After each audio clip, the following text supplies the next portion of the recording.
l'objectif, c'était de développer des compléments qui me soient adaptés. On était à l'époque sur une période où les marques étaient très pharma et elles copiaient un petit peu le marketing des médicaments, donc elles étaient dans une approche très curative, avec des effets promesses rapides, etc. Je me reconnaissais pas dedans, en fait, tu vois ce que je veux dire. Donc je me suis dit, bon, il y a quelque chose à faire. J'ai eu la chance de croiser un ami qui m'a parlé de la vente sur Amazon. Il faut savoir, quand j'ai démarré à ce moment-là avec une mise de fonds qui était relativement modeste, parce que si tu achetais en pharma, c'était 2 fois plus cher que si tu achetais sur Internet, et c'était encore 2 fois plus cher que si tu achetais sur Amazon, et puis tu avais des magasins bleus, machin, donc tellement à qui faire confiance. C'est que c'est un marché où il y a très peu de barrières à l'entrée. Tu peux assez aisément copier le marketing de l'autre.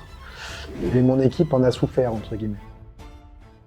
On se retrouve aujourd'hui avec Édouard Fornas, le créateur de Nutri & Co, du coup une marque de compléments alimentaires qu'il a créée en 2017 et il va répondre à quelques-unes de mes questions pour en savoir plus sur les compléments alimentaires. Alors on va voir ce que c'est les différents compléments alimentaires utiles et on va voir ce qui va vraiment compter pour toi. Édouard, du coup tu as créé Nutri & Co en 2017 et aujourd'hui tu es là pour nous parler un petit peu de compléments alimentaires. Exactement. Est-ce que tu pourrais déjà nous dire toi, quels compléments alimentaires tu consommes au quotidien et c'est quoi ta vision des compléments? Très bonne question. Déjà, bienvenue chez Nutri & Co, camarade. Ça fait très Merci. plaisir de te recevoir. Moi, ma routine, en fait, elle est assez simple. Je prends tout le soir, après mon repas, et je fais collagène, magnésium, oméga 3. Ça, c'est vraiment la base qui ne bouge jamais. Et après, j'agrémente un petit peu, si tu veux, en fonction de mes objectifs sportifs, de si j'ai un petit peu de mal à m'endormir, voilà. Donc là, par exemple, j'ai fait un semi. À un moment, j'avais un petit peu mal au genou, donc j'ai augmenté avec chondroïtine, glucosamine. J'en prenais beaucoup, tu vois. Bon là, puis après un peu au gré, comme je te dis, des objectifs, ça peut varier, quoi. Mais globalement, moi, je prends une dizaine, entre 10 et 14 gélules par jour, pour te donner un ordre d'idée. Je prends au moins une poudre par jour, qui est le collagène. Quand je suis plutôt sur du renfort, etc., je peux augmenter aussi avec de la whey. Donc ça fait dans ces cas-là un deuxième shaker ou un deuxième apport de poudre. Et puis, souvent dans la journée, je prends une barre protéinée ou parfois aussi des électrolytes. Voilà. Génial. 10 et 14 gélules différentes ou au Oui. total avec les... Parce que magnésium, Au on prend 2, total, non, 3. au total. Mais en Ok. fait, si tu veux, voilà, moi je suis à 4 gélules de magnésium, j'étais à 4 gélules de chondrogluco, je module, tu vois, les oméga 3 si j'ai mangé du poisson dans la journée, et du poisson riche, notamment en DHA, je vais réduire. Ah oui, Donc je vais tu passer à prends en 4 compte ces... capsules. Ok. Ouais, bah, mais rapidos, quoi. Tu vois, je me dis, tiens, j'ai une portion de Ok. poisson dans la journée, donc je vais prendre que 4 oméga 3. A contrario, tu vois, si j'ai eu un apport d'oméga 6 assez important, comme en réalité, ton apport d'oméga 3, il est bon que lorsque ton Oui. équilibre oméga 3, oméga 6 est équilibré. Donc j'équilibre aussi un peu en fonction de ça. Bon, bref, après, moi, c'est mon métier, donc j'ai les réflexes, on va dire. Voilà. Génial.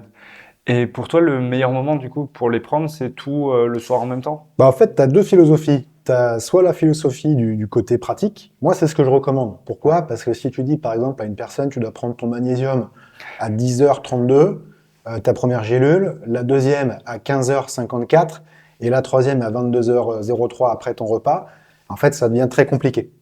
Donc, moi, j'ai plutôt tendance à dire, l'objectif, c'est d'augmenter l'observance, d'augmenter, si tu veux, la répétition. Et je préfère avoir, on va dire, une optimisation dans l'instant de prise qui soit un peu réduite, et je préfère en revanche augmenter la probabilité de répétition. Tu vois ce que je veux dire? Donc je vais plutôt recommander, moi, à mes clients, de les prendre à des moments faciles, des moments où c'est le rituel, en fait. Tu vois ce que je veux dire? Voilà. Et après, tu as la deuxième philosophie, le mec qui est vraiment très très pointilleux sur les études cliniques, etc. Et lui, il va devoir se mettre un timer tous les quarts d'heure si c'est un mec comme moi, quoi. Ouais, je comprends carrément parce que j'ai essayé les deux. Ouais. J'ai essayé de prendre les compléments au fur et à mesure de la journée en fonction de leur efficacité. Mmh. J'ai essayé de segmenter ma prise de créatine en 3-4 fois sur la journée. En fait, j'arrivais pas. Juste, même 2-3 jours d'affilée, j'arrivais pas. Donc maintenant, je prends whey, créatine, collagène le matin. Collagène, ça dépend des jours parce que c'est un peu cher à mélanger. Et après, le soir, je prends toutes les gélules et comme ça me fait 2 prises, c'est facile. Et là, je le fais depuis 1 an, je pense, en fait. Et c'est beaucoup plus facile à tenir dans la durée. Donc, c'est clair. C'est intéressant ce que tu dis parce que la notion de mélange aussi, c'est quelque chose d'important. Donc tu dis, tu vois, que le collagène se mélange pas bien. Ce qui serait intéressant, c'est de comprendre pourquoi. Je sais que quand on met de l'eau plutôt froide, à très froide, le mélange s'opère moins bien. Il y a aussi un autre élément à prendre en considération, c'est que sur les collagènes qu'on a développés, il faut plutôt mettre la poudre après l'eau. Tu mets d'abord l'eau et ensuite la poudre. Ça se mélange un peu mieux, tu vois. Bon, après, chacun aussi a ses problématiques, quoi. Bah, sur ça, avant, je faisais le collagène vraiment seul dans un verre d'eau. Alors, je mettais de l'eau froide et un jour, ma mère m'a dit, je pense qu'elle avait vu une de tes vidéos en plus, Ouais. et parce qu'elle consomme Nutri&Co. Et On a du que coup, le même plaisir. elle m'a dit, ouais, tu devrais mettre de l'eau chaude avec ton collagène. J'ai essayé, je me suis dit, ah ouais, ma maman m'apprend des trucs sur les Ouais, compléments, ça génial. marche bien. Ça marche bien. En Et fait, donc, j'ai essayé, ça a fonctionné. plus ton eau se réchauffe, Mm. meilleur le mélange est. Ok. Et après, aujourd'hui, ce que je fais, c'est whey, créatine avec du lait d'amande ou de noisette, plus le collagène. Et je prends, enfin, j'avais fait ça dernièrement, mais ça rend le mélange un peu, ça fait un peu des grumeaux. Et avec le lait d'amande, ça se mélange pas aussi bien qu'avec de l'eau pour le collagène. Ouais, c'est intéressant. Après, bon, tu as aussi pas mal de. Parce que si tu fais whey plus créatine plus collagène, bon, ça fait quand même pas mal de poudre. Mais après, chacun a sa tolérance aussi de l'homogénéité du mélange, quoi. Tu vois, moi, franchement, un petit grumeau de temps en temps, ça me dérange pas. Il y en a, ça va être tout de suite l'alarme absolue. On change de marque, tu vois. Chacun son truc. Ouais, je comprends. Bah, le collagène, après, quelle que soit la marque, le seul truc à la limite, c'est des capsules, mais je crois pas avoir déjà vu j'ai vu des mini sachets de collagène, et vous en faites aussi, mais des capsules de collagène, je sais pas si ça se fait. Ah, en fait, ça se faisait un petit peu au début, ça se Ouais. fait moins aujourd'hui parce qu'on a compris que dans l'état actuel de ce que propose la science, enfin surtout les ingrédientistes, on n'a pas de collagène efficace en gélule en deçà de 10 gélules par jour. Donc Ah oui. c'est pas très pratique là pour le coup, tu vois, parce que c'est pas 3 de magnésium, 3 Ouais. c'est 10 que de collagène. Donc c'est vrai que pour le moment, le marché s'est plutôt orienté sur les poudres, Mm. que ce soit en sachet, en stick. Tu as aussi les shots, tu sais, en liquide, Ok. qui représentent quand même une certaine pertinence dans l'approche.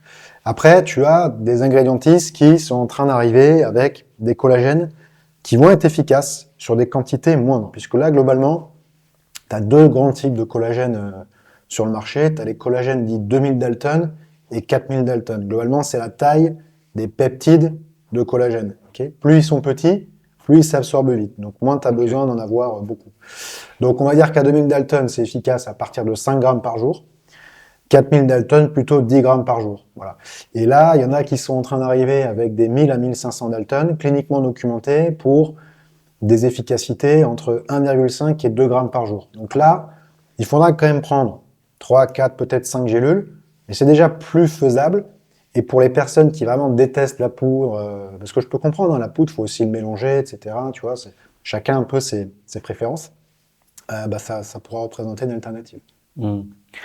Et le collagène, vu qu'on en parle, à quel point ça s'assimile bien et à quel point, enfin, c'est quoi les, les conseils que tu aurais pour mieux l'assimiler? Parce qu'aujourd'hui, c'est un des collagènes les plus en vogue pour tout type de personnes, surtout après 40-50 ans pour sa santé et tout. Donc c'est de plus en plus consommé.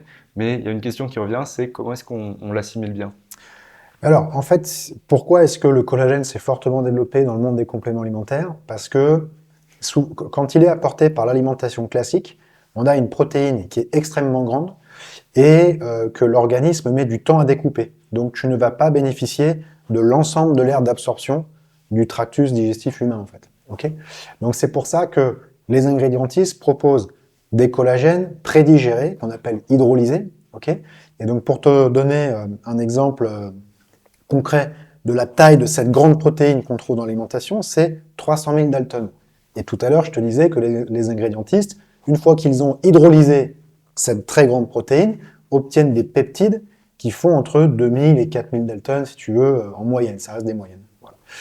Et donc, juste pour tes abonnés, donc tu as la protéine, okay, c'est vraiment la structure intègre. C'est comme un collier de perles. Okay. Les peptides, c'est comme si tu prenais 3, 4, 5 perles sur cet immense collier de perles. Et après, tu as la fameuse acide aminé. Voilà. Elle, c'est la perle isolée. Okay. Ok.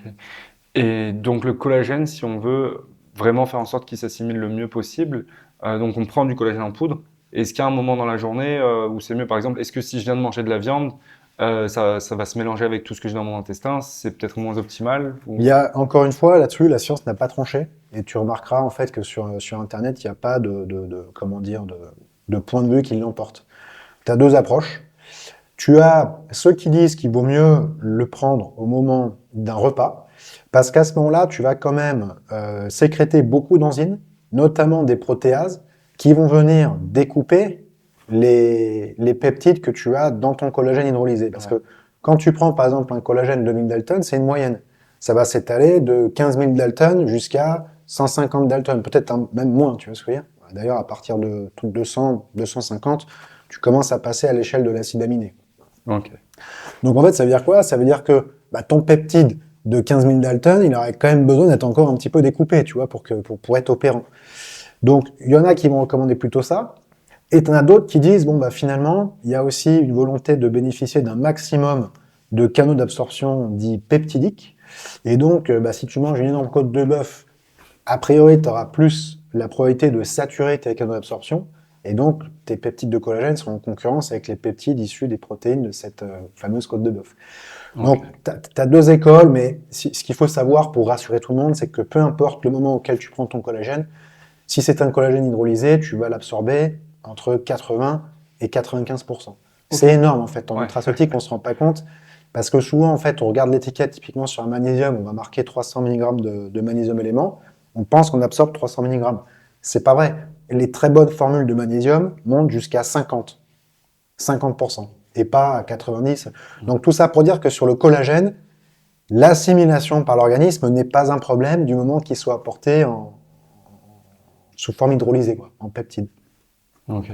Ouais, donc aujourd'hui, un collagène, quel que soit le moment où on le prend, on va globalement bien l'assimiler s'il est en poudre, Exactement. s'il est qualitatif. Et après, par rapport au questionnement qu'il y a, il y a deux paramètres à prendre en compte.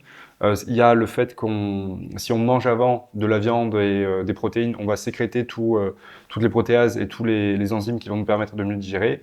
Et si on le prend à un moment où on est en train de manger beaucoup de viande, il y a potentiellement une saturation des canaux d'absorption. Donc c'est ça qui pose un petit peu question aujourd'hui sur le meilleur moment. Ouais. Mais c'est une fausse problématique C'est une pour fausse toi. problématique, c'est ça, exactement. Ok. Je pense que c'est une fausse Très bien. problématique. Merci pour cette réponse, Edouard. Tu nous as parlé du magnésium, là, justement. Ouais. Sur le magnésium, pareil, c'est un complément qui est hyper utilisé aujourd'hui. Les gens se rendent compte à quel point ça peut aider pour le sommeil, pour se sentir bien. Pour toi, est-ce que c'est un complément dont on peut se passer pour avoir une bonne santé si on prend du chocolat, beaucoup d'épinards ou pour toi, c'est vraiment une bêtise de chercher à s'en passer? Le juge de paix dans ces moments-là, c'est toujours la prise de sang. Voilà. Moi, ce que j'ai tendance à dire aujourd'hui. Donc, il est possible d'avoir une idée de son stock de magnésium en faisant une prise de sang très spécifique qui va permettre d'évaluer la teneur en magnésium des globules rouges. Ça s'appelle une analyse érythrocytaire du magnésium, de la teneur en magnésium. Et en fait, c'est une analyse qui est, on va dire, un petit peu débattue, même si aujourd'hui le consensus a tendance à dire que c'est quand même un bon indicateur. Pourquoi? Parce que dans le sang, en fait, ce qu'il faut bien comprendre, c'est que tu as le magnésium en suspension dans le plasma sanguin, et ensuite tu as le magnésium dans les cellules, les tissus, ok, donc principalement les os, c'est quand même là où on en a le plus, les tissus ensuite type muscles, etc. Et enfin, en dernier, tu as les globules rouges. Mais ce qu'on peut supposer, c'est que si tes globules rouges sont vidés de magnésium, c'est que les prochains à passer sur la liste, c'est les muscles ou c'est d'autres tissus, tu vois ce que je veux dire? Et donc, si tes globules rouges présentent une teneur en magnésium pauvre, il peut être intéressant de se supplémenter. Après, ce qu'on sait aussi, c'est que le magnésium, c'est l'un des principaux déficits aujourd'hui dans les diètes occidentales, avec la vitamine D. Tu as à peu près, d'après les études observationnelles Suvimax, qui font consensus, 2/3 à 3/4 de la population qui va présenter un déficit. Alors attention, déficit, ça ne veut pas dire carence, c'est déjà quand même un manque. Et on sait que dès lors qu'on est en déficit, un déficit prolongé peut entraîner à terme des problématiques, on va dire, plus importantes. Voilà. Donc, à titre personnel, moi, mon credo, c'est de dire que c'est important de se supplémenter au quotidien, surtout quand on est sportif, quand on est une femme enceinte, ou quand on est une personne qui a passé, je dirais, 55-60 ans. Voilà. Là c'est vraiment 3 populations où je le recommande très fortement. Dans les autres cas, je laisserai plutôt la prise de sang tranchée. Voilà. Et sachant qu'on est aussi, ce qu'il faut savoir aussi, c'est que dans la micronutrition, on est inégaux en termes de patrimoine génétique. Certaines personnes absorbent mieux le magnésium que d'autres, certaines personnes parviennent à mieux le retenir dans les cellules que d'autres. Voilà. Donc c'est difficile de faire des généralités et c'est pour ça que la prise de sang est généralement le juge de paix. Oui, carrément pour ça, pour le patrimoine génétique, on le voit beaucoup avec le fer. Il y a des personnes qui ont des gros soucis Exactement. d'assimilation du fer. D'autres, ok, très bien pour ça. Donc, ouais, le magnésium, c'est important pour toi. Maintenant, tu veux pas trop dire qu'il faut absolument se supplémenter et c'est plus Bah, du cas par cas en fonction de. si toi, tes abonnés, de toute façon, ils sont dans une pratique physique régulière, etc., je pense que pour eux, c'est obligatoire. Dès lors que tu as une sudation régulière, ça va être Ouais. quand même important, je pense, Oui, d'avoir par rapport à la perte qu'on peut avoir. voilà. Et après, je pense qu'il faut bien le choisir. Et après, tu as quand même certains indicateurs. Alors, on parle beaucoup du tressautement de la paupière. Moi, je suis assez sceptique là-dessus parce que ça peut être dû à plusieurs Oui, éléments. En revanche, si tu as par exemple un sommeil léger, notamment des difficultés à l'endormissement, si tu as l'impression d'être toujours tendu, si tu as l'impression d'avoir toujours ton cerveau qui travaille, etc., ça peut être un indicateur intéressant. Voilà. Donc je pense que si on a des problématiques d'endormissement comme celles que je viens de décrire, si on est sportif, voilà, c'est des éléments qui doivent nous amener quand même à nous supplémenter. Moi, j'aurais plutôt tendance à dire, il vaut mieux prévoir que guérir. Voilà. à fond, à 100%, je suis aussi là-dessus. Tu as parlé de la vitamine D, justement, c'était une des questions que j'avais. Sur la vitamine D, moi j'ai fait le test de me passer de vitamine D là cet hiver, enfin pendant un certain temps, et j'ai fait une prise de sang après. Et je mange beaucoup d'œufs. Là, je mangeais 7 œufs par jour tous les jours. Et des œufs bio, évidemment, faut manger des œufs bio. Et du coup, sur ma prise de sang, j'étais bien. Maintenant, on va dire que j'étais à, du coup, il nous donne Une borne, ouais. deux bornes. On va dire que j'étais à 60% vers enfin, 6 sur 10 du bon Ouais. côté. Mais c'est quoi une bonne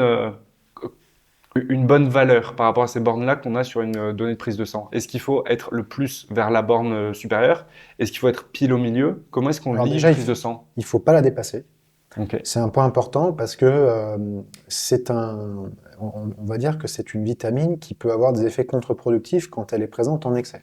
Donc ça, c'est un premier point. Donc en fait, d'être au milieu des bornes, c'est la meilleure chose qui puisse t'arriver. Ensuite, ça va dépendre un petit peu de ton profil, mais ce qu'il faut bien comprendre, c'est que quand tu fais une prise de sang, ça te donne un regard à un instant T. Ok.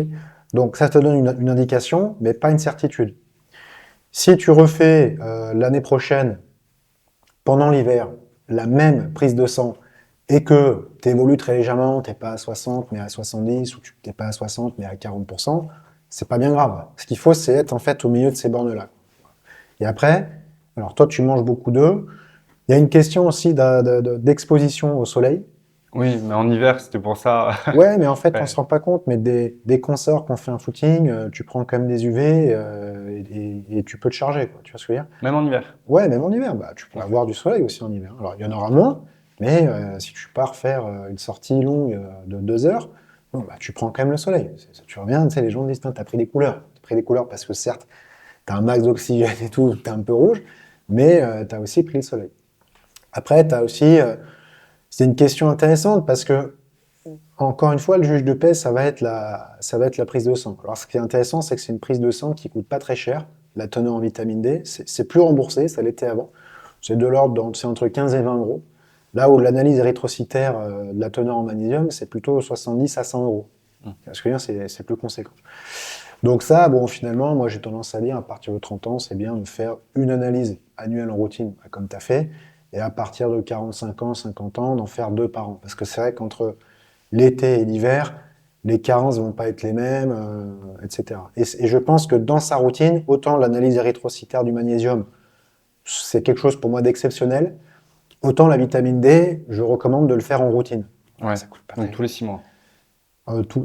tous les 12 mois ou tous les 6 mois en fonction de son âge. Ok. Exactement. Voilà. Ok. Après, ce qu'on peut faire aussi, c'est typiquement, si toi, par exemple, tu le fais 3 ans de suite et que 3 ans de suite, tu es à chaque fois dans tes bornes, bon, bah, tu n'es peut-être pas obligé de la reprendre la 4e année. Tu as à peu près compris que ça fonctionnait et tu peux te concentrer ailleurs. Voilà. Tout ça, tu dois le faire aussi un peu en bonne intelligence, quoi. C'est top de voir la logique que tu as par rapport aux prises de sang. C'est vrai que moi, pour moi, la prise de sang, c'est une fois de temps en temps, mais c'est vrai que suivre vraiment ce qu'on fait, où on en est, voilà. Moi, j'essaie de faire ça un petit peu avec mes clients, mais c'est vrai qu'ils sont toujours un peu réfractaires à l'idée d'aller au laboratoire faire une prise de sang. Ça prend du temps. C'est vrai faut se prévoir 2 heures, appeler, tout ça. Ça dépend où tu es. Nous, on a la chance, si tu veux, d'avoir un laboratoire à 50 mètres des bureaux et tu n'as pas besoin de prendre rendez-vous. Donc, Ok. c'est un énorme avantage. Aujourd'hui, il faut savoir que tu as des laboratoires qui te permettent de te présenter sans rendez-vous. Je recommande dans ces cas-là d'y aller tôt le matin parce qu'on ne fait pas la queue. En plus, généralement, il faut plutôt être à jeun, etc. Donc, c'est pratique. Donc voilà, ça peut permettre. Mais je pense que une fois dans l'année, en plus on a de la chance de vivre quand même dans un pays où l'accès à la santé ne coûte pas très cher par rapport à d'autres pays. Ça peut être une bonne chose pour surveiller quelques constantes, quoi. Et par rapport aux œufs, du coup, et à la vitamine D, est-ce que tu penses qu'on peut se passer de compléments en vitamine D avec les œufs? Donc tu vas me dire que c'est par rapport à la Ça, prise de sang qu'il faut voir, non, mais mais ça va dépendre. En fait, alors déjà, toi, tu en consommes beaucoup. 7, tu m'as dit, hein, par ouais. jour, c'est ça? C'est quand même beaucoup. Certains n'en consommeront pas autant. Ça dépend aussi comment sont nourris tes œufs. Le top, c'est bien entendu les œufs, enfin les poules qui sont nourries, tu sais, aux graines de lin, Oui. croûte de fromage et compagnie. Donc globalement, la ferme à l'ancienne, petit cottage bien comme il faut. Bon, là, généralement, tu vas retrouver de la vitamine D, tu vas retrouver aussi de l'EPA et de la DHA, ce qui est intéressant, donc les oméga 3, on en parlera peut-être un peu après.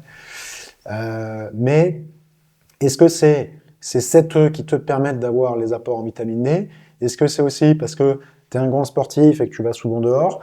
Est-ce que tu as un patrimoine génétique qui fait que tu vas plus facilement synthétiser de la vitamine D que d'autres? Ça dépend Mm. aussi de la carnation.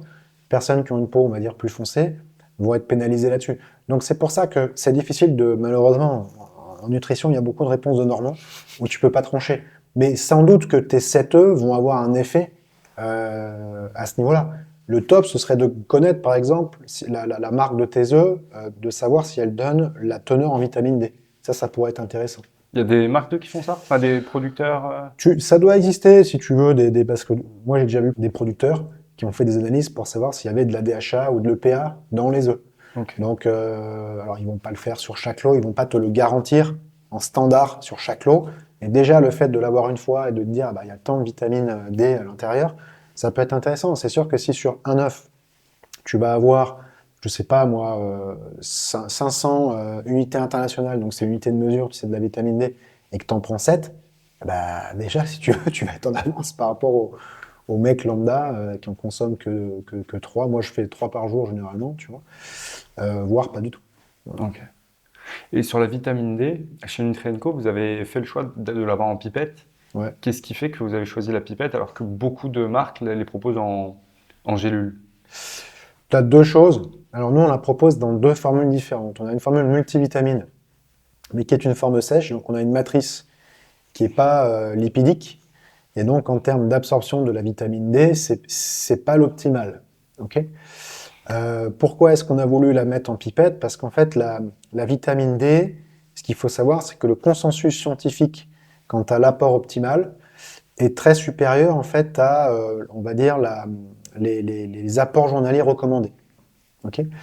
Donc finalement, si tu as des gélules qui sont basées sur les apports journaliers recommandés, mais que toi, derrière, tu sais que d'un point de vue consensus, tu peux aller beaucoup plus loin, bah, tu finis par te retrouver dans le même cas de figure qu'on exposait tout à l'heure, c'est-à-dire tu vas prendre 6, 7, 8 gélules. Ok. Alors qu'avec une pipette, bah, c'est 3, 4 gouttes, c'est quand même beaucoup plus pratique, si tu veux, que de passer par de la gélule ou de la capsule. Donc ce côté modulaire qu'offre la pipette, en plus, ce qu'il faut savoir, c'est que c'est souvent aussi des formats familiaux. Donc, je ne sais pas si tu as Ouais, des c'est enfants, mais tes partagé. enfants n'auront pas les mêmes besoins que toi, et pourtant ils ont des besoins. Peut-être que ta femme n'aura pas les mêmes que toi, etc. Mm. Peut-être que toi aussi, en fonction de ton activité physique, de la période de l'année, tu n'auras pas les mêmes apports. Donc le top sur la vitamine D, c'est d'avoir vraiment ce qu'on appelle une galénique modulable. Voilà.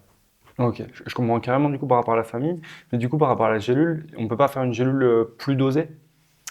Bah, encore une fois, si tu fais, donc là on va rentrer dans le détail, mais si tu fais une gélule, donc ce sera une capsule en fait, hein, c'est une capsule huileuse à 2000 UI, ça va te convenir, mais tes enfants ils pourront plus en prendre. Ouais. Voilà ce que je veux dire. Oui, donc au niveau d'un point de vue plus strictement industriel, après on se retrouve à produire plein de produits différents, Ouais, ça devient compliqué. il y a aussi un autre truc, c'est le prix, parce qu'en fait l'étape d'encapsulation coûte beaucoup plus cher si tu veux que de tout mettre d'un coup dans un petit flacon.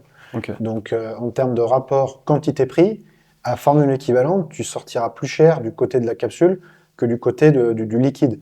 Et ce qu'il faut savoir, c'est que c'est un liquide qui, contrairement à des oméga 3 par exemple, ne va pas avoir de contrainte véritablement de goût. Tu vois ce que je veux dire?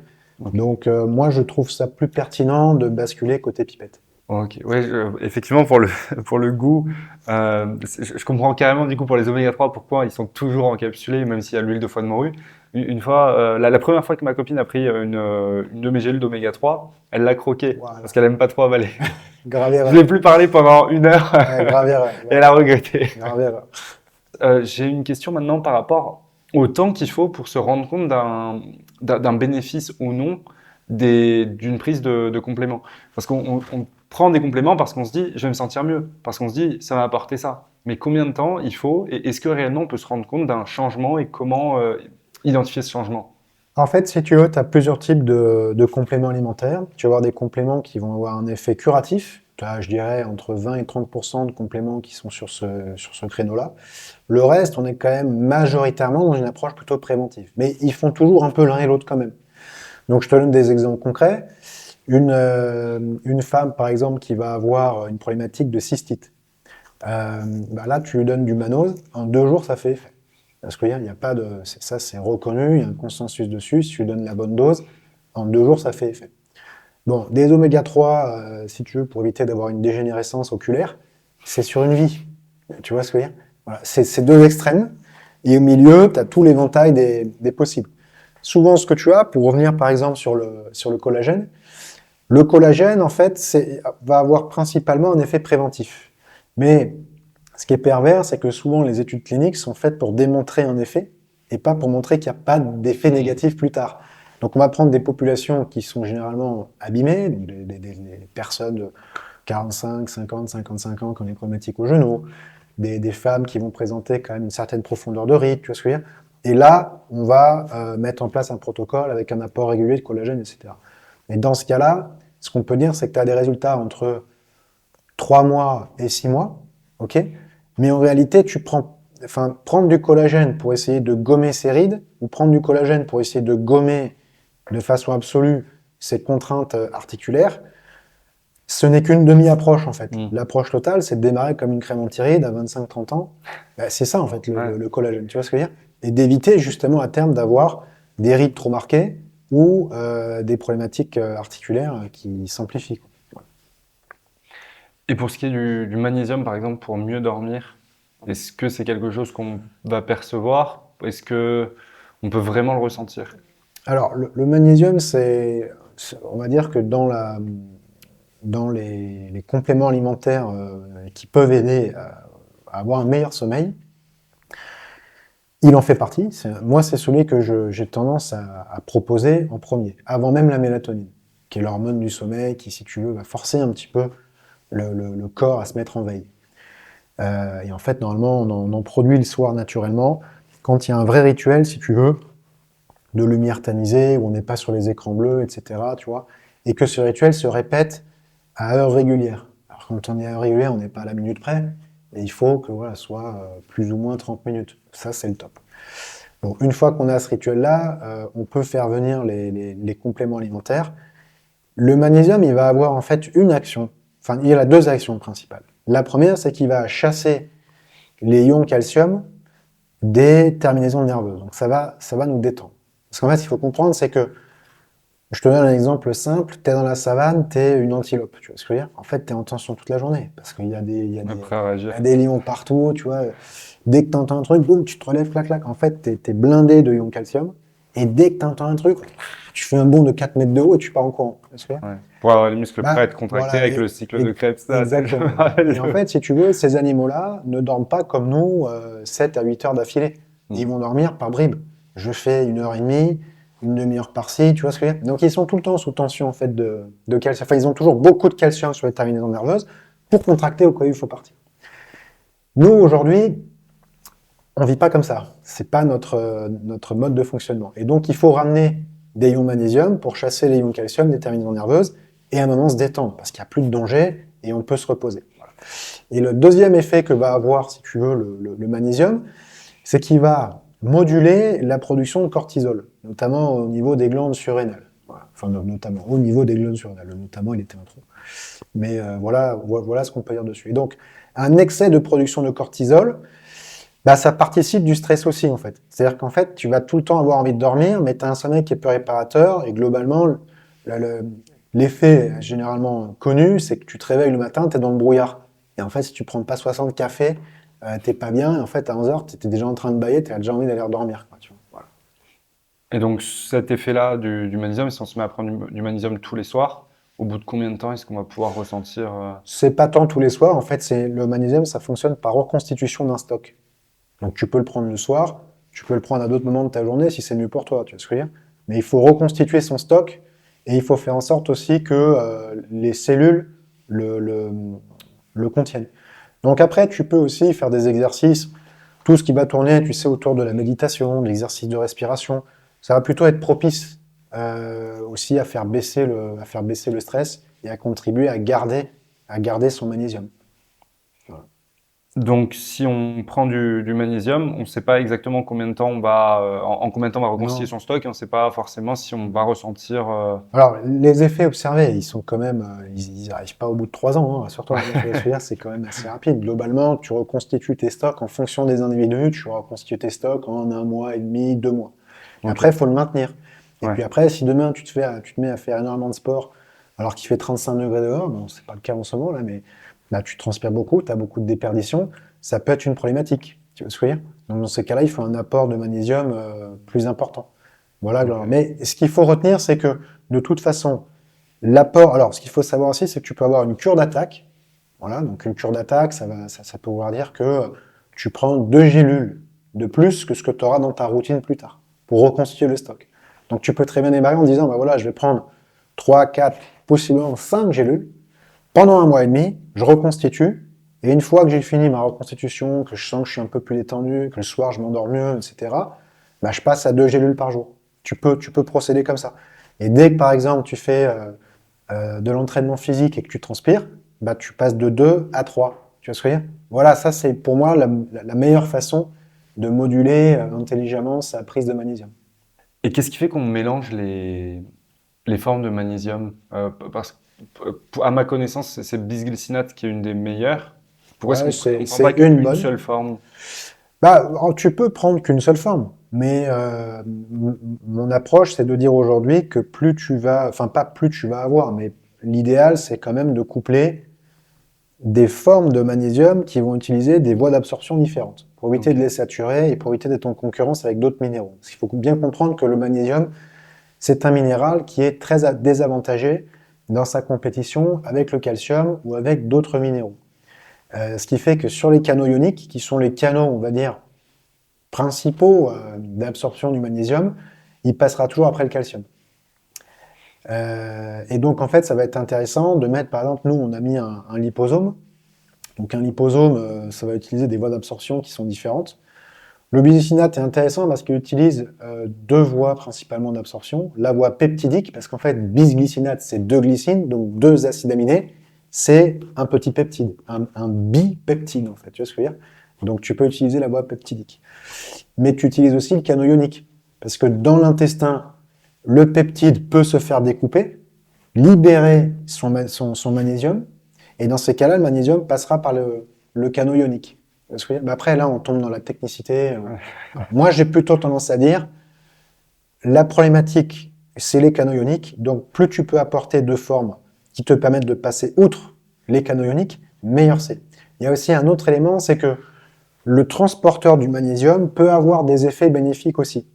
Donc, par exemple, la glycine, elle va être reconnue sur certains éléments. Par exemple, le sommeil. Tu vois ce que je veux dire? Donc, une personne qui veut du magnésium que pour le sommeil, moi, j'aurais tendance à lui dire, bah, dans ces cas-là, ouais, partir sur un pur bisglycinate, ça peut être intéressant. Il y a même un autre sel qui est très cher, qu'on fait pas, hein. Donc, nous, parfois, on dit aussi ce qui est bon et ce qu'on n'a pas. On aimerait l'avoir, mais il est vraiment très cher. C'est le L-tréonate. Et là, par contre, c'est 80 € la formule.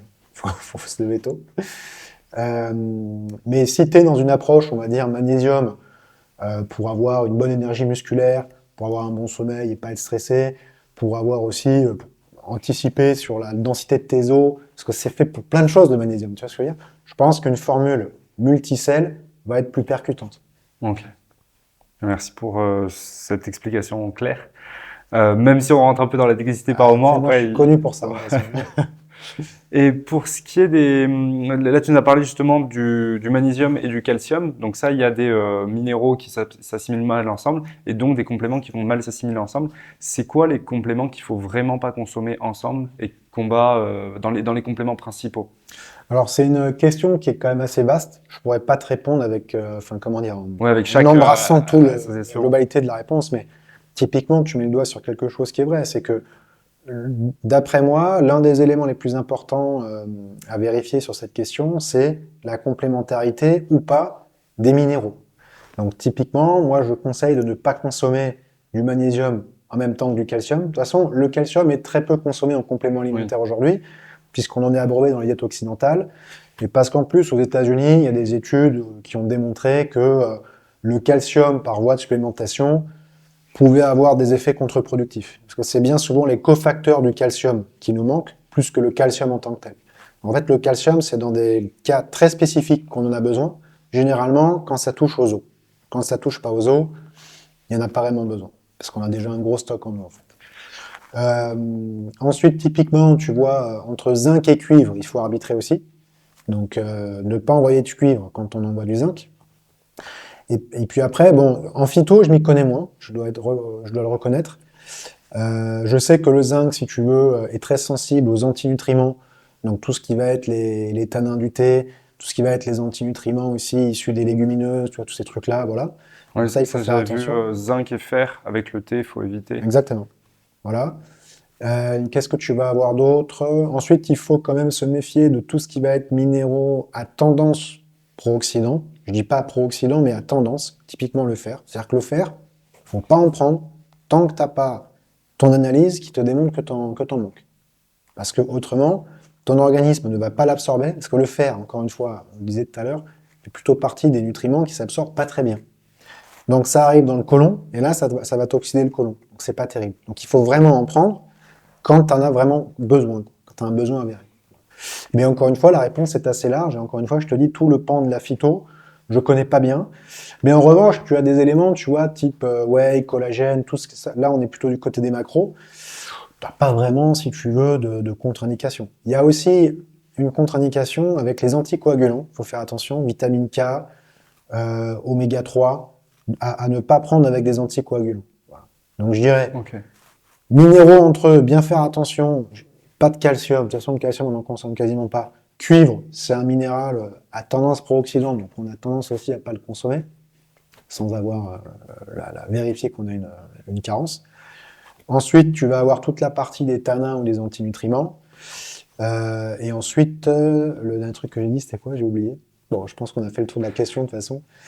Au pire, tes abonnés rembobbineront pour voir le truc. Il y aura peut-être des questions en plus.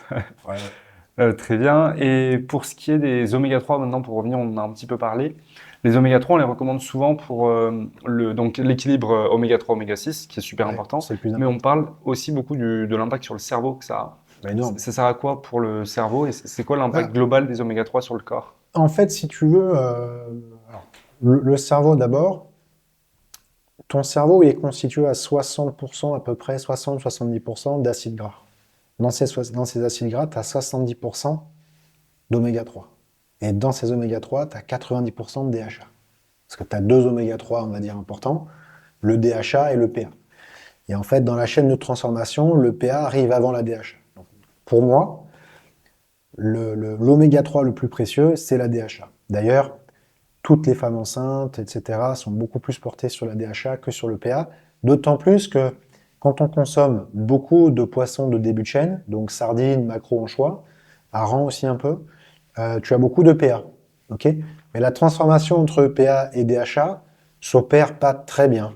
Donc, dans un apport de supplémentation en oméga, j'aurais tendance à plutôt privilégier la DHA.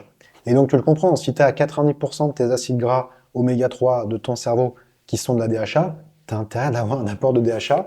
La DHA, ce qu'il faut comprendre, c'est que ça va permettre aux membranes des cellules d'être, souples, fluides, et de faciliter les flux inter- et intracellules. Voilà. Donc globalement, si tu veux, si tu n'as pas ça, bah, ça marche moins bien. Ouais. Il y a aussi un autre élément, c'est que bon, la division cellulaire, c'est quelque chose d'important. On peut créer des neurones à tout âge. Et un neurone, c'est une cellule avec sa membrane, et elle va donc avoir besoin de DHA. Ce qu'on comprend derrière, c'est que la DHA, c'est un acide gras de structure. Donc on en a beaucoup dans le cerveau, on en a aussi beaucoup au niveau de la rétine.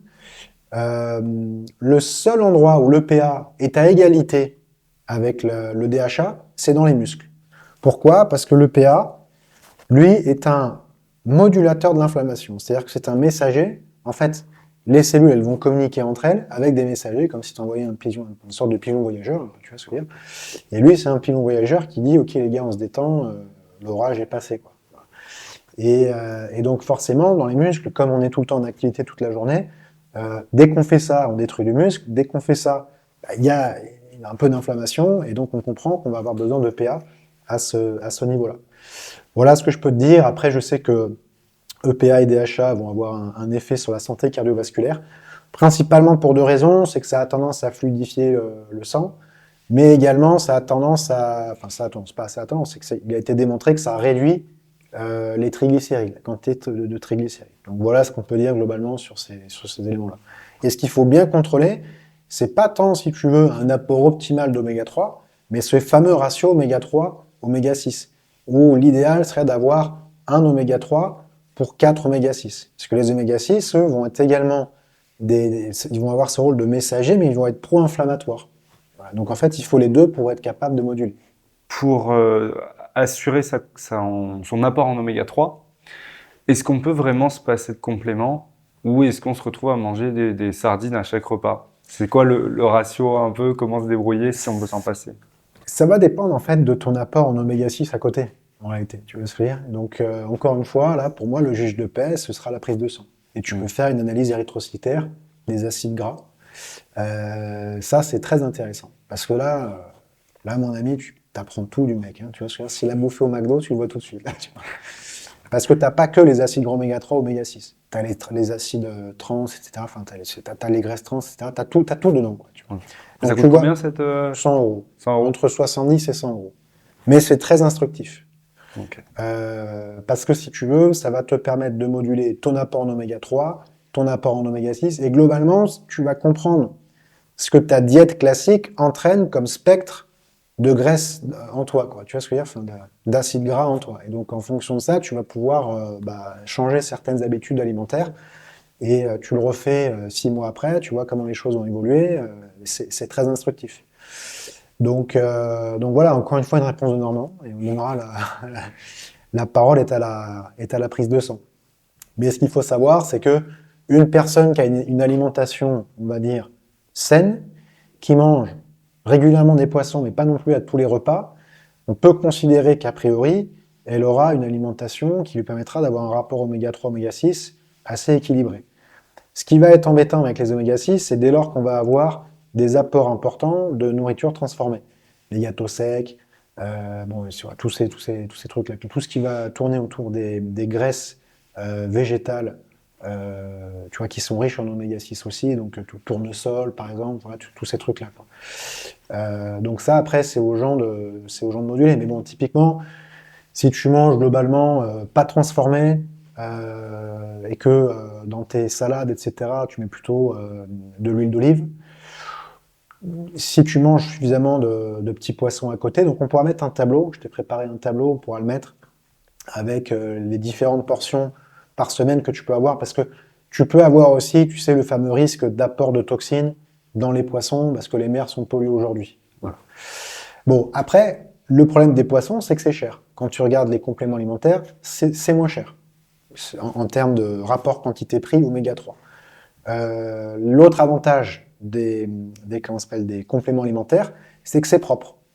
Ton poisson, tu n'en as jamais la garantie absolue et tu ne vas pas demander à ton poissonnier sur le marché le matin ou quand tu vas le chercher au supermarché, tu ne vas pas lui dire t'as combien de toxines, de machin, de trucs comme ça. C'est pas possible. Pourquoi est-ce que la nutraceutique, donc notre industrie des compléments alimentaires, s'est développée sur les oméga 3? Principalement parce qu'elle permettait d'apporter des huiles de poisson propres. Comment on a une huile propre si le poisson... Distillation moléculaire, qui est une technologie, si tu veux, qu'ont tous les fabricants. Tu vois, alors, chacun va te dire, mais moi j'ai un truc en plus, j'ai le flash machin, j'ai le golden truc. Car en attendant, quand on récupère les certificats d'analyse et qu'on fait analyser nous-mêmes de notre côté, ils sont tous au même niveau. C'est-à-dire qu'en fait, les machines n'arrivent même pas à détecter les toxines. C'est ce que je veux dire. Ok. C'est-à-dire que sur une analyse de propreté comme ça des huiles, tu n'auras jamais, par exemple, je sais pas moi, mercure 0. Parce que ta machine ne peut pas te certifier que tu es à 0. Elle peut juste te certifier que tu es en dessous de, par exemple, 7 ppm, donc c'est particules par million. Ok. Ok. Mais quand ça veut dire inférieur à 7 ppm, c'est qu'il n'y en a plus. C'est que la machine, elle voit même plus le truc, en fait. Tu vois ce que je veux dire? Donc, c'est pas là-dessus que ça joue. La problématique des compléments alimentaires, c'est leur oxydation, l'indice-tox. Ça, c'est le truc le plus important à vérifier. Voilà, ça, on pourra en parler si tu veux. Mais donc, j'aurais tendance à dire, si on a un portefeuille assez épais qui nous permet de manger du poisson régulièrement et qu'on fait bien attention à comment on mange, des huiles, pas trop végétales, c'est comme je t'ai dit, tournesol, etc., et pas de produits transformés, alors oui, je pense qu'on peut arriver naturellement à avoir un bon équilibre. Si on n'est pas sûr, et qu'on a un portefeuille qui est un peu moins épais, de basculer sur les oméga 3, ce serait une bonne chose. Ok, très bien. Oméga 3, complément alimentaire, tu vois. Juste du coup, ce que tu disais sur la propreté d'une huile, ça veut dire en fait, pour avoir des oméga 3, on va broyer le poisson, enfin, ou la peau de poisson, on va récupérer l'huile, et ensuite on va la distiller On va la et laver, ouais, c'est ça. séparer tout C'est ce qu'il y a de toxines dedans. Ok, Exactement, c'est ça. ok. Et au niveau des poissons qu'on va pouvoir consommer, donc tu dis que c'est cher. Maintenant, si on prend des sardines en boîte, on va peut-être être à 15 € le kilo. Est-ce que les sardines en boîte, c'est une bonne source d'oméga 3 et une source saine par rapport à des sardines fraîches ou... Alors, le frais, c'est toujours mieux, on va pas se mentir. Mais oui, en fait, la pasteurisation, généralement utilisée dans les procédés de mise en boîte des sardines aujourd'hui, préserve des oméga 3. Ce qui est, par exemple, moins le cas de poissons surgelés. Où parfois, en fait, le gel, sur le moyen long terme, peut abîmer les oméga 3. Mais encore une fois, il n'y a pas de réponse absolue parce que tu peux avoir des approches enfin, des techniques de pasteurisation qui sont violentes et qui peuvent abîmer. Après, bon, si sur ta boîte il y a marqué tant d'oméga 3, en alimentaire, normalement tu peux y aller. Normalement tu peux y aller. Pourquoi? Parce que tu es quand même généralement face à des grands groupes qui sont parfois cotés en bourse, etc. Ils rigolent pas avec les étiquettes. Là où nous, sur l'industrie des compléments alimentaires, je le dis, ça ne plaira peut-être pas, mais il y a 30% de gangsters qui ont une différence entre ce qui est affiché sur l'étiquette et ce qu'il y a vraiment dans la gélule ou la capsule. Tu vois ce que je veux dire? Il y a eu 2 scandales cette année avec la whey qui était sans... Enfin, la whey végétale qui finalement contenait de la whey... enfin, c'était de la protéine Ouais. végétale qui contenait de la whey. Ouais. Et après un autre avec... c'était l'analyse du laboratoire là qui a commencé à analyser tous les grosses marques. Nutri-Control. Ouais, Nutri-Control. Nutri-Control. Avec beaucoup de marques qui étaient en dessous. Ouais. Sur les whey, je pense que le marché est très sécurisé en France. Je te donne mon avis. Nutri-Control, on s'est vraiment intéressé à ce buzz, il y a eu un buzz. Et en fait, je pense que la personne qui a fait ça a cherché à faire le buzz, mais au début, d'après moi, elle avait un protocole qui n'était pas bien construit, parce que quand tu fais des analyses, etc., il y a un protocole à suivre. Et lui, je pense qu'il est arrivé, il a fait ses analyses, il a dit, lui, il me manque 30%, lui, il me manque 40%. Moi, je peux te dire un truc, c'est que on fait analyser nos whey à chaque sortie de l'eau. Ça nous arrive, pas à chaque fois, hein, mais ça nous arrive parfois d'avoir un labo qui nous dit, les mecs, vous êtes qu'à 30% et pas à 80, à 90 ou 94. Donc là, on se dit, putain, qu'est-ce qui se passe à la fin des temps? Le business va s'effondrer. Mais en réalité, bon, tu demandes une contre-analyse et ta contre-analyse, elle te sort au bon chiffre. Donc, il faut se méfier. Tu vois ce que je veux dire? Il faut se méfier. Il est impératif d'aller regarder le protocole. Et en fait, ce qui était intéressant, c'est que il mettait en exergue que tu avais toujours, grosso modo, 5% de différence entre ce qui est affiché sur l'étiquette et ce qui est affiché sur l'analyse. Ce qui est tout à fait normal, pour plusieurs raisons que je ne vais pas énoncer ici, mais déjà, tu as 2 coefficients de mesure de ta teneur en protéines. Généralement, les marques utilisent le coefficient le plus avantageux. Nous, on a mis les deux, tu sais, sur la note, tu as le coefficient 6,38 et 6,25. Tu as également, si tu veux, un autre élément, c'est que les laboratoires se prennent une petite marge de sécurité, surtout quand tu as des whey qui sont très concentrés. Parce que le robot, c'est des robots qui font ça. Quand ils voient que tu as, par exemple, un produit qui sort qui est loin de la moyenne, il va dire, oula, putain, je suis pas l'habitude d'avoir un mec qui est aussi loin de la moyenne, donc je vais lui accorder un crédit un peu moins fort que les autres, tu vois ce que je veux dire? Et donc il prend une marge en fait en disant, voilà, c'est à plus ou moins 5%. Je te synthétise le truc parce qu'ici on va pas Ouais, c'est s'éterniser. des tests laboratoires complexes Voilà. et Si on faisait un podcast que sur le sujet, je serais vraiment rentré dans le truc pour essayer de l'expliquer d'un point de vue pédagogique. Mais sur la whey, il n'y a pas de problème en France.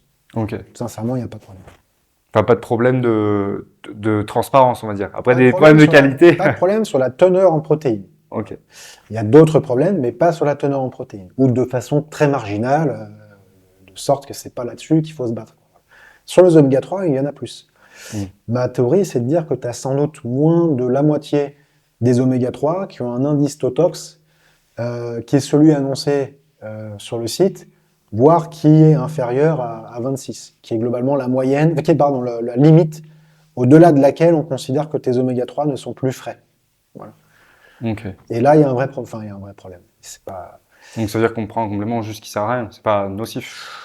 Ça Bah, peut en devenir. fait, ça peut. C'est le problème des oméga 3, c'est que ils peuvent devenir contre-productifs si finalement tu ingères des huiles qui sont totalement oxydées, Ok. etc.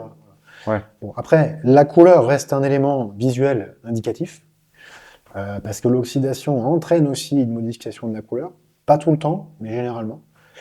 Et en fait, tu vois, nous, je te donne notre exemple. Nous, on a des oméga 3 depuis très longtemps, on en vend beaucoup.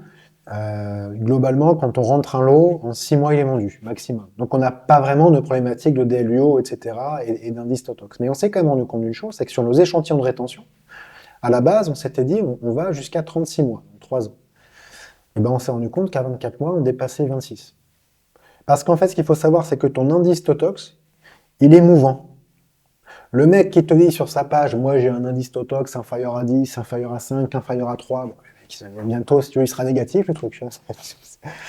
Et en réalité, c'est pas comme ça qu'il faut raisonner. Parce il ne fait que bouger. Donc le mieux, c'est de dire, voilà, test fait à ce qu'on appelle dans le jargon end of shelf life, c'est-à-dire à la fin de durée de vie du produit, et l'indice Totox était de temps. Et là, il faut qu'il soit inférieur à 26. Ça, c'est la meilleure façon de prouver que tu as un oméga 3 de qualité. C'est la meilleure. Et donc, nous, on s'est rendu compte qu'on dépassait à 24 mois. Et donc là, on a dit, OK, on va sortir l'artillerie lourde. On a arrêté les flacons transparents, on est en train de passer sur des rembrés. Et on va mettre en place une chambre froide. Ok. Enfin, d'ailleurs, la chambre froide, elle est déjà en place. Mais l'idée, c'est... Pour protéger au maximum jusqu'à l'envoi. ça au client. ralentit. L'objectif, c'est de ralentir. Hein. C'est pas de stopper, tu peux pas le stopper. L'objectif, c'est de ralentir. Voilà. Et l'indice Totox, du coup, c'est l'indice d'oxydation C'est ça, exactement. du. C'est ça. Et globalement, on peut considérer qu'un indice Totox en dessous de 26, tu vas être sur un oméga 3 frais qui va t'apporter tous ses bienfaits. J'insiste dessus. C'est-à-dire que tu sois à 5, à 10, à 26, tu auras des effets positifs. Donc l'enjeu n'est pas de se dire je dois aller chercher l'indice Totox le plus bas possible, parce que souvent tu vas te retrouver face à des gens qui ne maîtrisent pas le sujet, qui sont des marketeurs, Ok. qui vont te dire moi j'ai moins que l'autre, j'ai moins que le voisin, etc. Et moi je le reconnais, hein, au début on faisait un peu la même chose, quoi, tu vois, on n'avait pas compris. Maintenant on a compris. L'enjeu c'est de rester sous les 26 avant la fin de durée de vie du produit, quoi. Et sachant que si tu le conserves au frais, tu peux quasi figer ton oxydation, mais pas totalement. Tu vois, nous, par exemple, on a eu des survivalistes qui nous ont approchés pour faire des commandes énormes d'oméga 3. Ils voulaient les stocker dans un bunker, etc. Tu vois. Et ils nous ont posé des questions en long, large, en travers. Et donc, eux, on leur a dit, eh ben, il faut que vous l'achetiez. Donc, eux, ce qu'on leur a dit, c'est exactement ça. On va vous envoyer un mail le jour où on a un nouveau lot qui rentre. Parce que quand tu as un nouveau lot qui rentre, tu es au plus bas, tu vois ce que je veux dire. Et il faudra absolument que vous les mettiez au frais tout de suite. Mais c'est pas au congélateur. C'est pas en négatif, parce que la température négative abîme l'oméga 3. Oui, c'est ce qu'on a vu avec le poisson surgelé. 400 degrés, quoi, tu vois. C'est marrant quand même, les survivalistes. Maintenant, il y a de plus en plus de personnes qui se posent la question de prendre de la créatine pour leur santé. Est-ce que c'est pertinent ou est-ce que c'est vraiment un truc de détail? Non, je pense que c'est pertinent. Et en fait, la créatine est de plus en plus étudiée sur des populations qui ont 50, on dirait 60 ans, parce que c'est à partir de ce moment-là que la fameuse sarcopénie intervient. Donc la sarcopénie, c'est quand ton intestin va garder pour lui plus de protéines que d'habitude pour bien vieillir. En fait, tu sais, le tractus digestif humain vieillit très bien. Il y en a qui vivent jusqu'à 120 ans et le transit fonctionne encore. Et donc, généralement, on a tendance à dire qu'il faut un apport de protéines supplémentaires à partir de 50-60 ans. Et il faut, idéalement, engendrer de l'anabolisme, donc avoir de l'exercice physique. Et on sait que la créatine va, on va dire, donner, si tu veux, plus de force lors de l'entraînement. Donc, tu vas pouvoir sortir 1, 2, parfois 3 reps de plus sur ta série. On sait aussi qu'elle va avoir tendance à aider à la reconstitution des stocks de glycogène, donc des stocks d'énergie dans le muscle. Et on sait qu'elle va également limiter les marqueurs inflammatoires des muscles, donc elle va limiter les dégâts, ce qui fait que tu reviens plus rapidement à ton plein potentiel. Voilà ce que je peux te dire à ce niveau-là. Donc c'est tout bénéfice d'en donner aux personnes qui commencent à prendre de l'âge et qui souhaitent lutter contre cette sarcopénie. Ok, donc à partir de 50 ans pour lutter contre fondre des muscles plus le fonctionnement du transit digestif, là on prend et là ça devient vraiment pertinent. Bah, ça c'est pertinent déjà avant. Mais tu me demandais si sur les populations âgées Oui. c'était particulièrement pertinent. Oui, Ok. tu as des études probantes. Si tu veux, on mettra quelques liens d'études. Alors les études, là malheureusement, j'ai pas de notes, donc je peux pas sortir, c'est le nom du danois, La référence imprononçable, PubMed. voilà, exactement, tu vois ce que je veux dire. Mais si tu veux, on en a quelques-unes, on pourra les lister. Ok. Et il y a aussi des effets sur le cerveau. Voilà.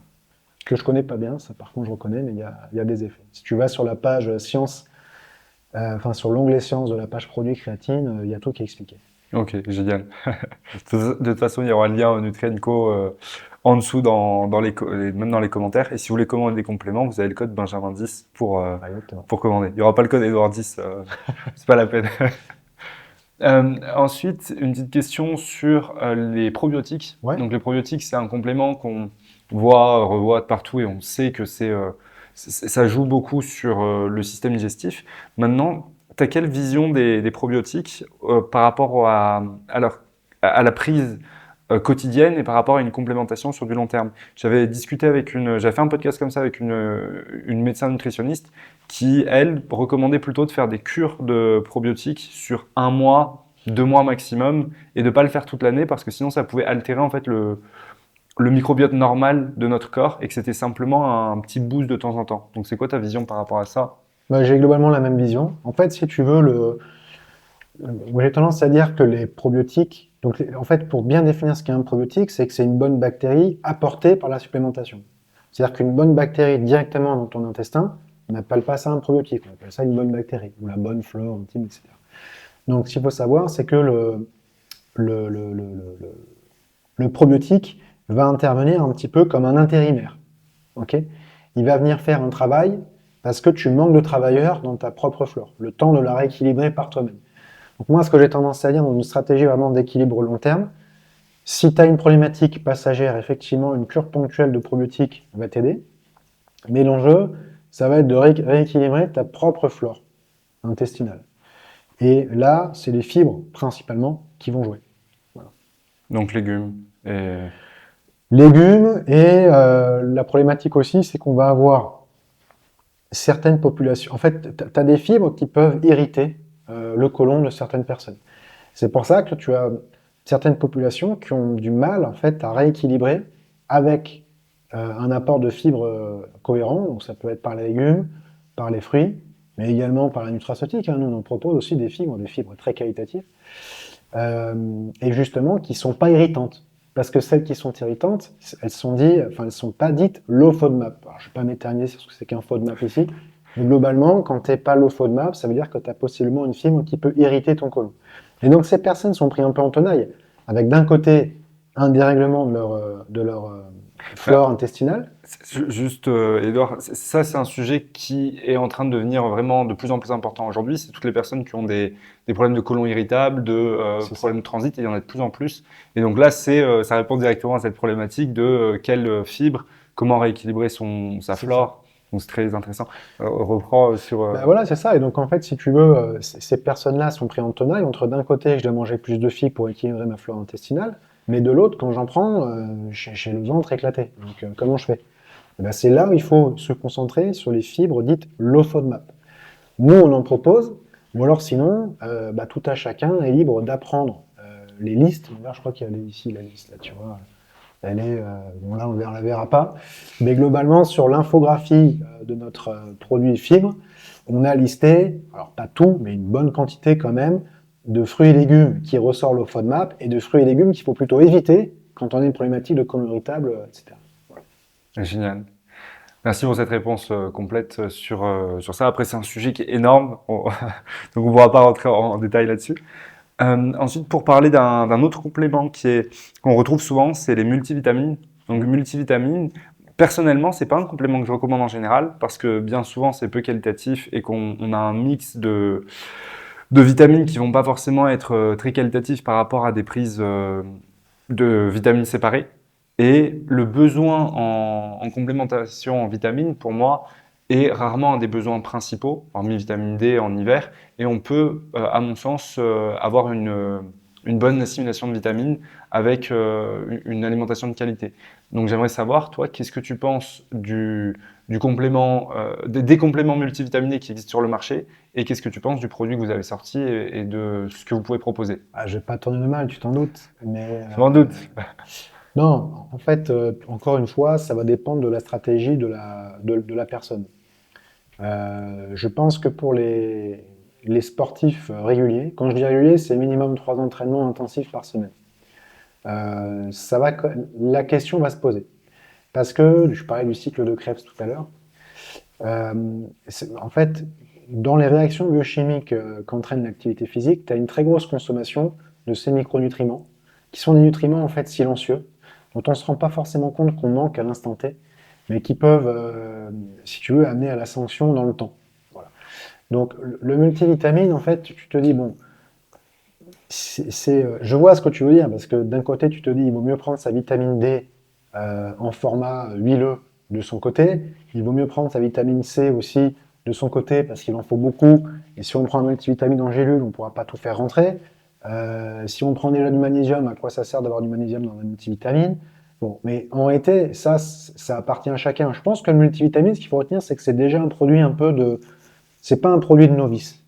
C'est un produit de personne qui a déjà une stratégie de prévention santé, un minimum établi, en fait, tu vois ce que je veux dire? Et qui est capable de se dire, bah moi, aujourd'hui, je trouve ça plus percutant de passer par un multivitamine pour telle et telle raison, parce que c'est pratique, parce qu'aujourd'hui, je suis pas forcément en carence de vitamine D comme toi, mais voilà, je me fais un petit tapis de protection. Et donc, je te l'ai dit tout à l'heure, dans une formule de multivitamine, ta vitamine D sera sur un support sec, pas lipidique. Donc son absorption sera moindre que quand tu la prends avec la pipette dont on parlait tout à l'heure. Tu vois ce que je veux dire? Voilà. Mais encore une fois, c'est une réponse qui reste difficile à faire. Ce que je peux toutefois te dire, c'est que les vitamines que tu as trouvées dedans sont quand même qualitatives. Aujourd'hui, tu as toute une série de multivitamines dites de seconde génération qui sont arrivées sur le marché et qui vont proposer ce qu'on appelle des vitamines dites coenzymées. Ça, c'est le mot scientifique pour faire bien. Et globalement, ça veut dire qu'elles vont être directement utilisables par l'organisme. Ce qui n'était pas forcément le cas avant, où tu partais par exemple avec 10 vitamines B6, et à la fin tu te retrouvais qu'avec 3 vitamines B6 véritablement utilisées par l'organisme. Là, tu arrives avec 10, tu en as 10 d'utilisés. Donc c'est quand même pas, négligeable aujourd'hui. Et typiquement pour des populations, tu vois, de type femme enceinte, dont on doit garantir de façon absolue qu'elles aient le socle qu'il faut en micronutriments, le multivitamine va devenir une solution pour moi quasi obligatoire. Tu vois, d'ailleurs, tous les médecins vont en prescrire aujourd'hui. Alors d'ailleurs, ils prescrivent souvent, je regarde là-bas parce qu'il y a le multi qui est Oui, là. oui. C'est pour ça. Ils prescrivent souvent des formules plutôt, on va dire, anciennes, où tu n'avais pas ces vitamines coenzymées, où tu n'avais pas non plus des cofacteurs qui vont te permettre de recycler les vitamines et qui n'avaient pas non plus des formules orientées sur des filières, parce qu'après, tu peux orienter les filières. Nous, par exemple, on est en train là de développer un multivitamine top niveau. Bon, il coûtera très cher, mais bon, à un moment, je me suis dit, j'ai besoin de faire de vitamine de mes rêves. Donc, maintenant, j'en ai les moyens, je vais le faire. C'est un multivitamine qui va coûter entre 40 et 50 euros Pour un mois, enfin à peu pour un près. mois, mais dedans, il y aura du bio-PQQ, c'est le truc top niveau pour prendre soin de tes mitochondries. Donc là, on est vraiment sur la santé de la cellule, quand notre première formule était plutôt orientée sur le côté antioxydant. Voilà. Donc ça reste des produits auxquels je crois profondément. Et moi, quand celui avec le bio PQQ va sortir, je pense que je le prendrai en routine, j'espère toute ma vie, quoi. Et donc là, le multivitamine que vous proposez, il est ici. Ouais. Le multivitamine donc, qui est ici, que vous proposez, c'est une forme sèche, donc qui va être bien pour l'assimilation de la vitamine C et des vitamines B. Mais pour les autres vitamines, est-ce que du coup vous comptez proposer un multivitamine pour vitamine A, D et E, K, ou c'est pas vraiment. Non, c'est pas le but parce qu'en fait, on a déjà la vitamine D. Donc, se Ouais. pose la question de mettre de la vitamine K dedans. Si tu veux, on pourra revenir dessus après. Moi, je suis plutôt opposé parce que la Dans K, la vitamine D, mettre ouais, de de la la vitamine K vitamine K. avec. Ok. Pourquoi? Parce qu'en fait, comme je te le disais tout à l'heure, la vitamine D, il faut que tu puisses avoir une approche modulaire très Ouais. forte. Typiquement, les sportifs peuvent monter à 10 000 UI sur des compétitions de force, etc. Tu vois. Là où la vitamine K, de dépasser l'apport journalier recommandé, bah, en fait, tu vas dépasser la dose maximale autorisée. Ok. Ou t'es pas loin, quoi. Tu vois. Donc en fait, tu perds le côté modulable. Hmm. Et c'est ça qui est dommage. Tu vas être obligé de t'arrêter à 1000 ou 2000 UI par goutte parce que tu es déjà sur le maxi de la vitamine K à côté. Tu me suis? Mhm. Je sais pas si je suis assez clair pour tout le monde. Vous pouvez me poser des questions en commentaire. Je viendrai vous faire la démonstration. Mais donc, et c'est là en fait où tu vois le truc. C'est-à-dire qu'à un moment, il faut aussi laisser. On peut pas tout optimiser. Tu vois Ouais. ce que je veux dire? Et on est obligé de faire des choix. Je préfère faire un multivitamine. Ce qu'il faut savoir aussi, c'est que si tu n'es pas sur support lipidique, ça ne veut pas dire que tes vitamines ne vont pas s'absorber. Ça veut simplement dire que tu vas en absorber moins. Mais le but du multivitamine, tu sais, en fait, souvent, on a tendance à se dire, ah bah ce multivitamine, il est bien parce qu'il a 100% des apports journaliers sur toutes les vitamines. Hmm. Mais c'est pas ça qui fait un bon multivitamine, en fait. Parce que tu absorberas peut-être en été que 50% de ce qui est affiché dessus. Donc il vaut mieux miser sur des bonnes formes bien utilisables que sur une liste à rallonge qui va toujours venir matcher les 100%. Voilà. On va dire que c'est ton tapis. Moi, je considère qu'un multivitamine doit en réalité apporter l'équivalent d'un tiers de tes micronutriments essentiels, quoi. Voilà. Un Ok. tiers. Donc, Génial. ça sert à rien de prendre, tu vois, nous, pour avoir 100% des apports optimaux, il faut prendre 3 gélules. J'ai quasiment jamais recommandé à un de mes clients de prendre 3 gélules. Je leur dis Ouais, toujours une à deux. Une à normalement, deux. avec l'alimentation qu'on a à côté, si on prend 3 gélules, bon, c'est. Une à deux. Ouais, mais t'en as qui te disent, ah, mais je vais quand même prendre 3 gélules et tout. Vous faites comme vous voulez, mais je pense qu'une à deux, c'est mieux. Voilà. Ok, très bien. Et pour toi, c'est quoi les points clés, juste rapidement, pour bien choisir sa whey? La teneur en protéines, avec quand même bon, une analyse à côté. Euh, J'aurais tendance à dire ensuite l'origine laitière et pas fromagère, simplement parce que ça permet de connaître la chaîne de production et d'avoir la garantie qu'il n'y ait pas d'altération, enfin, une garantie supérieure. Ensuite, il y a la partie organoleptique. Donc, tu as le goût et le mélange dont on parlait tout à l'heure. Il faut que ça reste un instant plaisir. Si la whey est dégueulasse, si elle se mélange pas bien, si elle te casse les pieds, tu vas pas la consommer. Oui. Donc, c'est quelque chose de très important. Nous, on a fait des choix, bon, qui sont les nôtres. Par exemple, tu sais, on a ce qu'on appelle instantanéiser notre whey isola. C'est-à-dire qu'on a rajouté dedans des lécithines. Le mot fait parfois peur, mais en fait, tout le monde en produit des lécithines. Hein. T'en produis, j'en produis, tu vois ce que je veux dire? Donc il n'y a pas de souci à ce niveau-là, qui vont permettre d'améliorer le mélange et qui évitent d'avoir trop de mousse. Et on pourrait mettre une photo d'ailleurs de l'isola qu'on utilise avec et sans instantanéisation. Tu verras qu'il y en a un, ça fait effet mauvaise bière, et l'autre, en fait, t'as ça de mousse. Autant dire, t'as pas grand-chose. Voilà, et après, tu as les excipients. Donc les excipients, c'est tout ce qui va ne pas être de la matière active, donc globalement Les de la whey ou des édulcorants. prods. Et... Et donc globalement, ça va être les édulcorants. Moi, j'ai tendance à dire qu'il faut éviter de sortir du côté du sucralose et de l'acésulfame K. Pourquoi? Parce que le sucralose, on sait qu'à haute dose, ça peut avoir des répercussions un peu sur ta flore intestinale. Et on sait que dans l'alimentation transformée, il y en a beaucoup. Voilà. Mais en soi, c'est pas non plus un truc, on va pas mourir en en prenant. Donc plutôt du côté des extraits de stevia, qui sont 100% végétales et naturels, et on a beaucoup de recul dessus, et qui sont bien notés par les associations de consommateurs, qui sont les juges de paix, hein, comme la prise de sang et les juges de paix de l'autre côté, tu vois, là, c'est les assos de consommateurs. Ensuite, tu as les texturants, donc tu peux avoir de la gomme de xanthane, qui est très bien notée aussi par les associations de consommateurs. Ça va permettre, notamment sur les isolats, qui sont beaucoup plus difficiles à travailler, d'avoir une texture plus onctueuse. Voilà. Donc voilà ce que j'aurais tendance à dire. Et après, tu as le prix. Donc après, chacun fait aussi un peu son marché. Moi, je ne crois pas au label bio sur la whey, surtout si on considère que c'est une whey laitière. Il n'y a pas besoin. Mais après, tu en as qui vont te dire, moi, je veux un truc 100% brut, sans lécithine, sans rien. Ça appartient à chacun. Donc j'ai essayé de te donner un, un résumé global. Chacun prend ce qu'il veut dans ce résumé. Personnellement, quand on me demande comment je fais une whey, du coup, moi, je vais directement sur ce qui va être facile à lire. Du coup, ce que je dis, c'est français, parce que ça Ouais, permet de savoir d'où ça vient, d'avoir un lait de bien sûr. qualité et pas des trucs trafiqués. Ensuite, je dis de regarder si l'aminogramme est affiché, parce que ça, encore aujourd'hui, il y a C'est vrai. très peu de marques qui l'affichent, et même des grosses marques, hein. Donc, pour citer MyProtein, Bulk, ils mettent pas leur aminogramme. C'est vrai, c'est vrai. Et je trouve ça un peu manque de transparence. Après, ça veut pas dire que c'est forcément mauvais, mais bon, Non, mais c'est. en fait, alors si je peux me permettre là-dessus, je pense savoir pourquoi. Parce que parfois, Il peut varier en ta teneur en fonction. aminogramme est supérieure à. En fait, tu donnes les pourcentages, tu sais, ou la quantité pour 100 grammes, et quand tu fais la somme, c'est supérieur à 100 grammes. Mm. Et tu as beaucoup de marques qui en ont marre d'expliquer pourquoi et qui finissent par le retirer parce que de toute façon, on a tous de la whey. Alors après, tu as les grades isola et les grades concentrats. Mais globalement, si tu es assuré d'avoir de la whey, si tu es assuré qu'elle vient de France, donc si elle vient de France, ce sera normalement, enfin à 80% de chance de la native. Parce que si tu arrives à sourcer la ferme et le lait en question, c'est que c'est d'une laitière. C'est pas une fromagère. Fromagère, sinon, ça part, enfin, c'est issu d'industrie, enfin, c'est un coproduit de l'industrie fromagère dans ces cas-là. Et certes, tu as des usines en France, mais tu as des usines aussi en Europe de l'Est, etc. Après, tu peux plus bien contrôler. Tu as beaucoup d'intermédiaires aussi, etc. Mais ouais, je suis d'accord avec toi, globalement, sur ce que tu dis. Voilà. Mais moi, l'aminogramme, bon, nous, on l'a mis.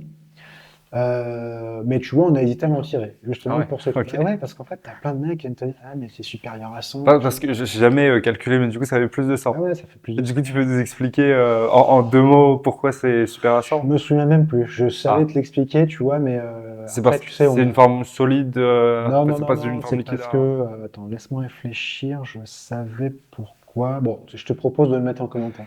Ok. Aujourd'hui, on a. Bon, après, tu me diras, la Huawei, c'est un très gros produit, donc je suis pas pardonnable, mais on a 60 refs. J'ai une équipe de dev produits qui m'assiste et qui m'aide. Autant, tu vois, sur la partie teneur en protéines, laboratoire, analyse, si on peut se faire un podcast d'une heure dessus, autant ça, j'ai oublié. Ouais, Donc, il faudra c'est que une je petite révise question, ma c'est pas copie.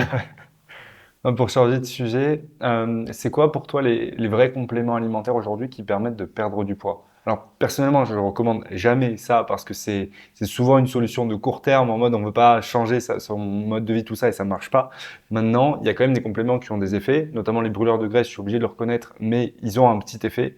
Et pour toi Ouais, aujourd'hui, tout quels sont à les fait. compléments qui fonctionnent? Alors, encore une fois, c'est un segment qui est sulfureux parce qu'il y a toujours beaucoup d'attentes de la part du consommateur. Et ce qu'il faut bien lui faire comprendre avant d'arriver sur un complément alimentaire, c'est de mettre en place une stratégie propice à la perte de poids de long terme, avec un équilibrage alimentaire, très important, une augmentation de la masse musculaire, parce qu'en fait, il faut que le métabolisme augmente, et des exercices d'endurance de type 2 pour développer le nombre de mitochondries, leur taille et leur capacité à bien fonctionner, sans être fatigué. Pour en revenir dessus si tu veux. Donc, une fois que tu as mis ça en place, tu peux regarder du côté de la Nutra pour deux raisons. La première, c'est qu'il y a un espèce d'effet placebo sur ce truc-là. C'est-à-dire qu'en fait, quand tu t'achètes des compléments en plus de toute cette routine-là, il y a un côté je suis motivé, c'est la cerise sur le gâteau, mais ça va marcher en fait. Tu vois ce que je veux dire et ça veut dire que tu es plus motivé parce que tu dépenses aussi plus d'argent, il y a plus d'engagement. Donc déjà, il y a deux faits, une sorte d'effet placebo. Et ensuite, quand tu regardes du côté de la science, il y a deux façons de prendre. Enfin, tu as une équation avec deux variables. Tu as l'apport en calories et la dépense calorique. Voilà. Donc, du côté des apports caloriques, bon, globalement, tu as trois. On va dire que tu as trois domaines scientifiques qui ont démontré quand même une efficacité. Le premier, c'est. Il commence à tourner un peu en désuétude. C'était les ingrédients qui avaient tendance à prendre beaucoup de place, à gonfler dans l'estomac. Ok. Mais malheureusement, il n'avait pas d'effet véritable sur l'appétit, c'est-à-dire le signal qu'envoie ton cerveau à ce niveau-là. Donc depuis quelques années, on commence à voir arriver des ingrédients qui vont avoir cette capacité à réguler la leptine et la gréline, qui sont globalement les deux hormones qui viennent influencer le signal de l'appétit, voilà, pour te synthétiser le truc. Et il y a un troisième truc aussi sur l'apport. Donc ça veut dire quoi? Ça veut dire que si ton appétit baisse, tu as moins faim, tu manges moins, tu as moins d'apport calorique. Et tu as un troisième axe aussi sur cette approche de l'apport calorique, c'est finalement les bloqueurs de sucre, globalement. Tu vois ce que je veux dire? C'est-à-dire que ça se passe dans le sang ou dans l'intestin, des antinutriments qui vont venir se greffer, si tu veux, au sucre, histoire qu'ils ne soient pas actifs, en fait, ou qu'ils ne soient pas reconnus comme sucre, etc. Voilà, globalement, à ma connaissance, les trois univers sur cette partie pour réduire l'apport calorique, donc réduire globalement soit notre appétit, soit notre sentiment de satiété, soit si on n'y parvient pas, une fois que c'est dans le tract digestif ou dans le sang, comment on fait pour bloquer ce qui a tendance à amener de la calorie. Et ensuite, tu vas avoir de l'autre côté ce qui va avoir tendance à augmenter la dépense calorique. Donc là, il y en a un qui est très connu, c'est la caféine. Ça fonctionne. Ça fonctionne parce que de toute façon, ton cœur bat tout de suite un peu plus vite. S'il bat un peu plus vite, c'est que ton métabolisme il augmente. Donc tu crames un peu plus. Malheureusement, on n'a pas tous la même sensibilité à la caféine. On n'a pas tous non plus, enfin si tu bois déjà 15 tasses de café par jour, de prendre 80 mg de caféine en plus, ça va servir à rien. Surtout le sommeil, à un moment. Ouais, c'est ça. Ensuite, tu vas avoir. Alors là, il y a quand même quelque chose Donc, il n'y a pas que la caféine, hein. Il y avait la caféine, il y avait un moment des extraits de piment qui avaient été étudiés. Bon, moi, je trouve que les études sont pas terribles, pas très probantes dessus, mais bon, pourquoi pas. Là, on commence à voir arriver des choses intéressantes sur la nature des adipocytes. C'est-à-dire, les adipocytes, c'est les cellules qui stockent le gras. Et en fait, tu as les adipocytes, je te synthétise le truc, hein, les adipocytes blancs qui sont dormants, donc c'est des stocks dormants, quoi, tu vois. Et les adipocytes bruns ou beige, qui eux vont brûler en fait le gras qui est à l'intérieur, notamment parce qu'ils ont plus de mitochondries, etc. Et on commence à voir arriver des ingrédients qui vont avoir tendance à transformer une partie des graisses blanches, des adipocytes blancs, en adipocytes beige. Voilà. Donc une augmentation du métabolisme, une augmentation en fait, du nombre de mitochondries derrière qui va brûler le gras.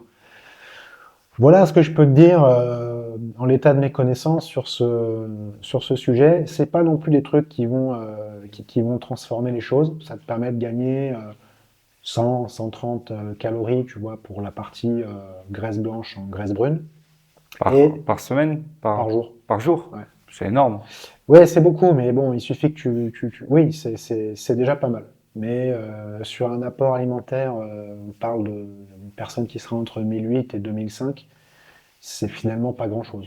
En vrai, 130 kilocalories plus remettre. Ça a un réel effet. On va dire que sur Oui, un c'est un mois, effet, c'est un effet. sur un mois, ça représenterait quasiment 1 kilo de Ouais, gras de alors, perte. oui, oui, non, mais ça, je suis d'accord avec toi. Mais c'est, si tu veux, pour la personne, en fait, qui veut souvent des effets rapides. Oui, oui. Mais c'est toujours ça. Il n'y a pas de Voilà, truc miracle. c'est ça, Hmm. exactement. Donc, voilà ce que je peux dire. Sur la partie ghréline-leptine, ça va plus. Mais là, il peut y avoir des effets secondaires et des troubles hormonaux, non? Si on Non, mais commence ce que à je te dis. toucher. Non, c'est vraiment des trucs spécifiques de l'appétit. Donc, on n'a pas ça vient pas toucher d'autres éléments. Oui, mais est-ce que ça va pas déréguler le cycle ghrelin-leptine Non, normal? Non? Ok. non, c'est pas ça. C'est vraiment, si tu veux. D'ailleurs, c'est plutôt l'excès de gras qui va avoir tendance à dérégler en fait ces choses-là, quoi. Voilà. Bon, bref, quoi qu'il en soit, tout ce qui va toucher à l'équilibre leptine-ghrelin, on est quand même, pour moi, sur des personnes qui ont des besoins de perte de poids plus significatifs que par exemple ces changements de nature de graisse blanche en graisse brune. On va être sur des personnes qui cherchent plutôt à perdre 8-10 kilos et plus. Donc ça commence à devenir des rééquilibrages sérieux. Là où une personne qui veut, si tu veux, son summer body et perdre 2,5 kg, je pense que comment s'appelle, l'approche sur la transformation des graisses sera suffisante. Enfin, voilà. Typiquement, les petites grêlines, les études ont montré qu'on pouvait avoir une économie jusqu'à 500 kilocalories par jour. Enfin, ça commence à devenir pas mal. Voilà. Ok. Mais on est aussi sur des personnes qui mangent énormément. Derrière, il doit y avoir des suivis parce Oui. qu'elles sont des troubles de l'alimentation. Oui, prendre ça seul sans savoir ce qu'on fait, c'est pas une bonne chose. Maintenant, le prendre dans un cadre global, comme moi je peux faire avec mes clients, ça peut être intéressant pour Ouais, ça peut les être aider à avoir intéressant. de meilleurs résultats sur le long terme. Exactement. Ok, génial. Merci pour ces réponses. Ça m'apprend aussi des choses là Avec plaisir. sur ce sujet-là. Et je creuserai un peu plus sur ça après. Sur la partie complément, j'ai une question sur la spiruline. Donc la spiruline, gros complément à la mode. Et c'est un complément qui contient pas mal de phycocyanine. Maintenant, donc la phycocyanine qui est un élément qui est intéressant pour le corps et qui est vendu aussi en complément à part. Après, vous n'en faites pas parce que c'est un complément super cher en extraction de la spiruline. À quel point la spiruline peut être intéressante pour sa teneur en phycocyanine et après de manière globale? C'est une excellente question parce que souvent, en fait, enfin, il y a un côté un peu pervers sur la spiruline, c'est qu'on se sert de sa teneur en phycocyanine pour évaluer sa qualité. Alors que pourtant, la phycocyanine prise dans la spiruline n'a quasiment pas d'effet. Elle est quasiment pas absorbée. Donc c'est un petit peu pervers. Mais quoi qu'il en soit, ce qu'on peut dire, c'est que si a priori on a une haute teneur en phyco, alors on est sur un producteur de qualité qui aura chargé en nutriments très correctement son algue et on pourra la manger, quoi. Tu vois ce que je veux dire? Enfin, on pourra en bénéficier. Après, vous avez joué le jeu, sur la vôtre, il y a écrit 25% phycocyanine, il me Ouais, semble. parce qu'en fait, oui, parce que Vous avez joué le jeu c'est le de benchmark. marketing. C'est le benchmark. Mais quand tu vas dans la page science, on est les seuls à expliquer ce que je viens de te dire. Ok. Tu vois ce que je veux dire? Enfin, on est les seuls. Je pense parmi les seuls, on n'est pas les seuls. Niveau Bienfaiteurs. transparence, honnêtement, je n'ai jamais vu un site aussi Je me bien, flatte. aussi complet. Ouais, faudrait le Je mettre dirai en à image. l'équipe. Quoi qu'il en soit, après, donc, il y a une question d'extraction de la phycocyanine. Je pense que c'est un marché qui va se développer, mais en fait, aujourd'hui, il y a une problématique, c'est que les études sur la phycocyanine sont encore, on va dire, en nombre restreint. Par rapport à d'autres, tu prends la créatine, il y a zéro débat. Mm. Consensus absolu, tu vas sur PubMed, tu regardes le nombre de publications, c'est la folie. Phyco, c'est naissant. Voilà, c'est donc, a priori, il y aurait des effets très intéressants, notamment sur le transport de l'oxygène, sur la récupération après l'effort, etc. Tu as beaucoup de sportifs de haut niveau qui sont, d'après moi, les mieux placés pour en parler, qui en ont pris et qui ont dit fantastique effet, machin, etc. J'ai hésité à en prendre pour la compétition en boxe. Quand j'ai vu les effets et quand j'ai pu voir des effets de test Après, sur des équipes de sportifs. attention à une chose, c'est si tu en prends, faut démarrer avant ta compétition, enfin, bien avant ta compétition, parce que Oui, ça met ton du intestin temps. peut avoir quelques Ah, effets au début, quoi, tu vois, donc ok. il faut faire attention. Mais je pense que c'est un produit très prometteur. Nous, on a regardé, mais c'est très cher, Ouais. très très cher. Il n'est pas impossible que ça tombe dans l'escarcelle des médicaments. Il y en a qui y travaillent, voilà, parce qu'il y a des effets intéressants sur des maladies de notre siècle. Voilà, donc à voir. Mais en tout cas, il faut bien distinguer deux choses. C'est la FICO d'un côté, Et la la spiruline. spiruline dont on donne la teneur en FICO, mais dont la FICO n'est pas utilisable. Et il faut bien dire aussi une chose, c'est que c'est pas parce que la FICO n'est pas utilisable que l'algue devient inintéressante. La spiruline reste très intéressante, même si on ne va pas chercher la FICO dedans, quoi. Ok. Et la spiruline, du coup, on la classe souvent dans les aliments très protéinés. Ça, c'est un truc qui m'énerve parce que on consomme pas 100 grammes de Ouais, spiruline, donc on ça s'en coûte fout de trop la cher. teneur en protéines. Et qu'est-ce qui est intéressant réellement dans la spiruline? En fait, c'est une sorte de multivitamine et minéraux naturels. En fait, ce qu'il faut bien comprendre, c'est que en micronutrition, tu as des courants un peu, t'as des courants de pensée différents. Et tu avais un courant de pensée qui disait finalement mieux vaut ne pas avoir tout le spectre de micronutriments, mais d'avoir une matrice naturelle où ils vont avoir l'habitude d'interagir entre eux. Voilà. Je synthétise un peu le truc. Donc finalement, dans la spiruline, il manque certains nutriments. Par exemple, je crois qu'il n'y a pas de vitamine D dedans, il n'y a pas de vitamine C, mais en revanche, en vitamine B12, c'est la folie. D'ailleurs, sur quasiment l'ensemble des vitamines B, c'est très intéressant. Sur le magnésium, tu en as un peu. Pas beaucoup, mais tu en as un peu quand même. Tu vois ce que je veux dire? Donc voilà si tu veux l'approche. Ok. Et tu as également des antioxydants à l'intérieur. Tu as notamment de la superoxyde dismutase, qui, elle, pour le coup, est directement utilisable par l'organisme quand tu prends de la spiruline brute. Donc voilà ce qu'on peut dire. Et puis après, il y a eu une mode de la spiruline. Je pense qu'aujourd'hui, on est en train d'en sortir, ce qui sera bénéfique pour ce produit, parce que souvent, quand tu as une mode, on a tendance à considérer il est bon pour tout, tu vois ce que je veux dire? Alors que c'est pas le cas, quoi. Voilà. Et donc, attention à spiruline plus multivitamine ou Non, tu peux pas? prendre les deux, mais bon, moi j'ai tendance à dire que si tu prends l'un, quoi bon de prendre d'autres. Ouais. Ok, très bien. À quoi ça sert la glutamine? La glutamine, ça sert principalement à deux choses. Ça sert à booster l'immunité, notamment chez les sportifs d'endurance. C'est là où les études sont les plus probantes.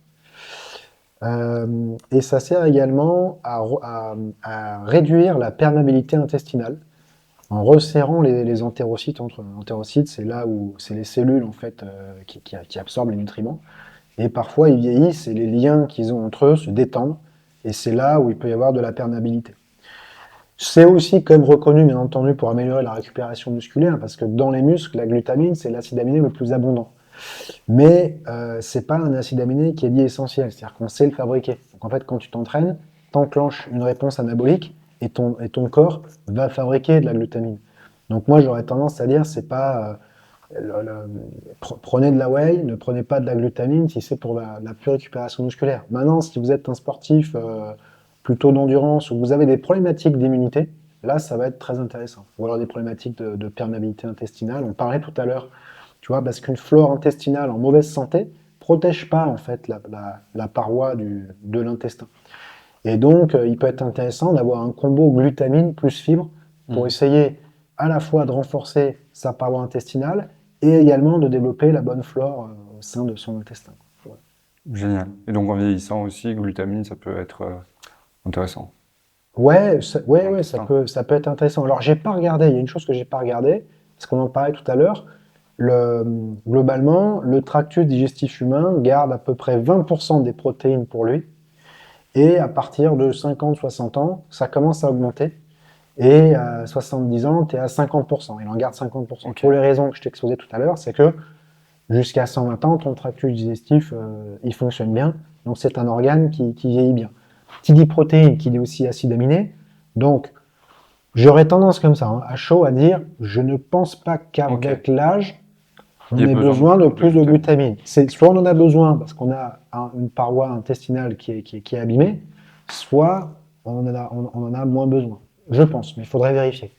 Ok, super. Maintenant, une autre question sur un complément un peu à la mode. Complément, le Shilajit, du coup, Ah oui. qu'on voit passer un peu partout.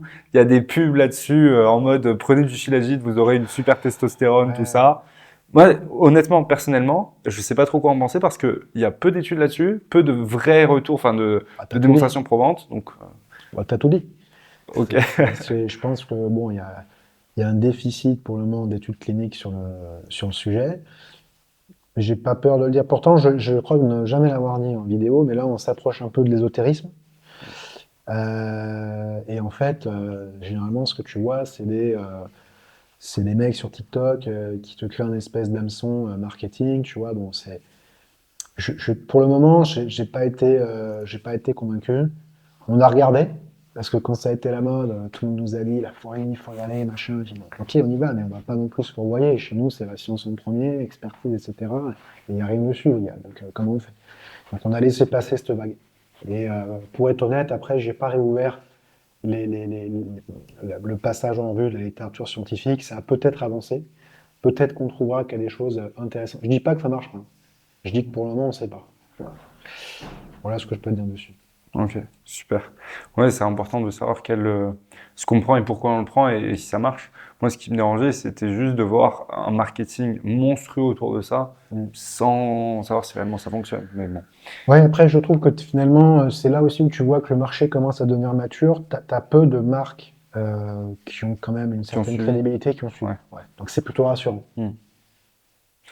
Maintenant, quels sont les compléments alimentaires pour toi qui permettent de mieux travailler, donc d'être plus focus, d'avoir plus de productivité, euh, qui permettent vraiment sur du long terme d'avoir un impact, pas juste sur une journée comme prendre du café, mais vraiment sur du long terme qui vont aider.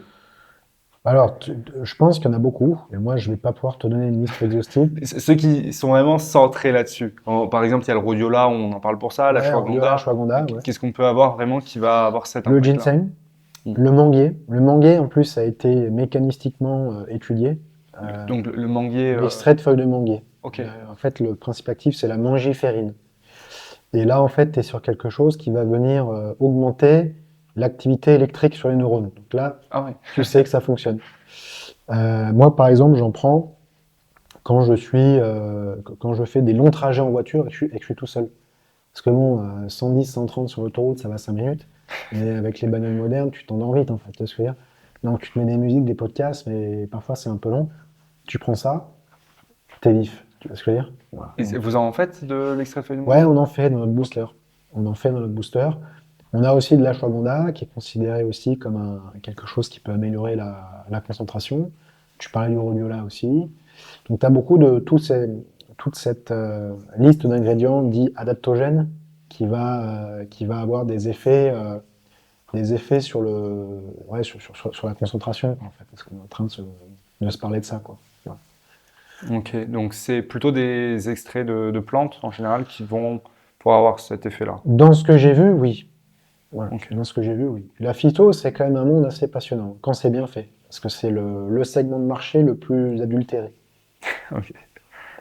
Et est-ce qu'il y a des compléments qui servent vraiment à rien, que les gens ont tendance à prendre et qui servent à rien? Le calcium, on en parlait tout à l'heure, je pense que c'est vraiment un complément qui n'a pas une grande utilité. Après, je réfléchis. Bah, après, ça va surtout être les compléments qui sont sous-dosés. Donc, ce qu'il faut bien comprendre, c'est que sur ce marché, tu as une grosse problématique de fiabilité. C'est l'enjeu principal. Bonjour. D'ailleurs, tu vois, nous, on est très en pointe là-dessus parce que tu le sais, on publie toutes les analyses, etc. Et on veut aller plus loin dessus. Parce que même si c'est casse-pied à faire, on va pas se mentir, hein, c'est d'aller vérifier, machin, les PDF, il y a 50 000 chiffres, c'est dégueulasse, ça effraie tout le monde. Bah, en fait, c'est là que ça joue. Mm. Tu vois, plus j'avance dans cette industrie, plus je me dis, l'enjeu c'est ça. D'où notre histoire sur les oméga 3 tout à l'heure. Et en fait, moi, dès qu'on me dit, est-ce que cette marque, elle est bien, le premier truc que je vais vérifier, c'est si elle a des analyses qui me permettent de garantir les teneurs en whey, les teneurs de 2-3 vitamines sur un multivitamine qui vont me faire dire, ok, le mec il est un peu sous-dosé de 10%, c'est sûr, machin. S'il me décrit bien les choses sur l'indice Totox. Et là, je me dis, tu peux y aller les yeux fermés. Mais ces analyses, elles sont pas toujours publiques. Non. Bah, normalement, tu peux les demander. Tu vois ce que je veux À dire? la marque? Elles le sont quand même de plus en plus. Tu as quand même de plus en plus en tout cas de marques qui commencent à les publier et de toute façon qu'ils les donnent quand tu les demandes. Voilà. Donc le consommateur, là, quelqu'un qui nous regarde, qui consomme chez une marque, peut aller demander les analyses du... Pourquoi pas? Ok. Bonjour, est-ce que vous avez votre analyse Totox sur votre produit fini? Hein, pas l'indice Totox qui sort de l'usine lipidique en Norvège, hein, tu vois ce que je veux dire? Ouais. Parce que là, on sera à 3 ou à 5, c'est facile, nous aussi on l'a facile. Vraiment, si tu veux, le truc à 12, 24, 36 mois, l'indice Totox. Ça, c'est le top. Quand une marque est capable de te fournir ça, tu peux dormir tranquille. Et tu n'as Ok. même pas besoin de le faire sur tous les produits. Si déjà tu le fais sur un ou deux produits, que le mec te répond rapidement, oui monsieur, hop, tenez, machin, regardez, il te met le doigt là où il faut, bah, tu te dis, putain, il a tout compris. Tu vois ce que je veux dire? Ok, génial.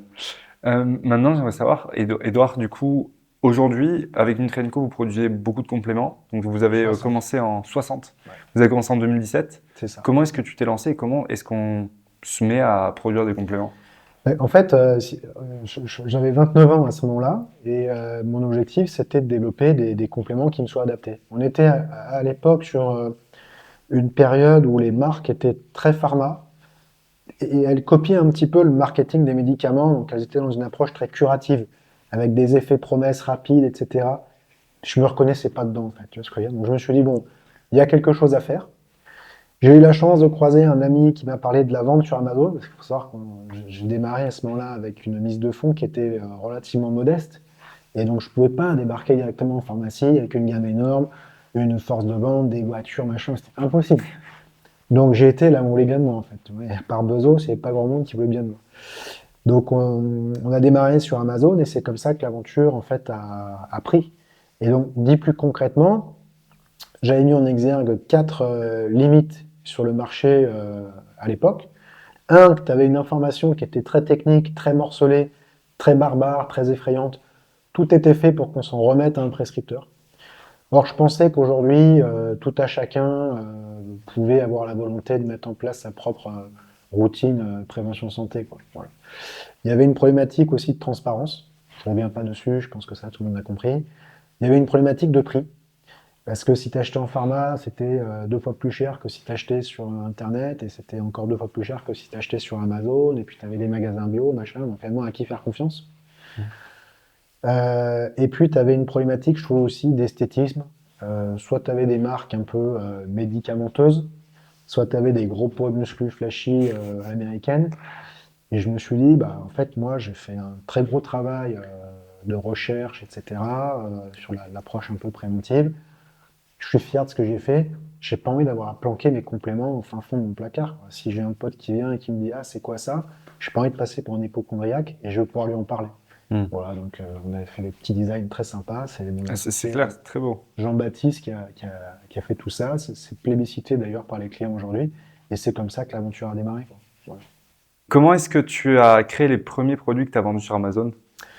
Bah, tout simplement, en fait, je lisais beaucoup de littérature scientifique sur le magnésium, la spiruline, etc. Donc, à un moment, je me suis dit, bah, on va appeler des personnes qui fabriquent des compléments alimentaires. Et j'avais repéré que, bah, à l'époque, le bisglycinate me semblait intéressant, le malate, le magnésium me semblait intéressant, qu'il y a peut-être quelque chose à faire dessus. Et donc, j'ai été sur Google, j'ai tapé fabricant de compléments alimentaires. J'ai été page 10, tu sais, parce que je me suis dit, ouais, peut-être que les meilleurs, ils sont en page 1 et 2, donc je vais me les réserver une fois que je serai un peu rodé. Et puis j'ai appelé les mecs, et c'est comme ça que ça a démarré, quoi, tu vois. Ok. On a eu de la chance parce que ils nous ont fait confiance, parce qu'on venait de nulle part quand même, hein.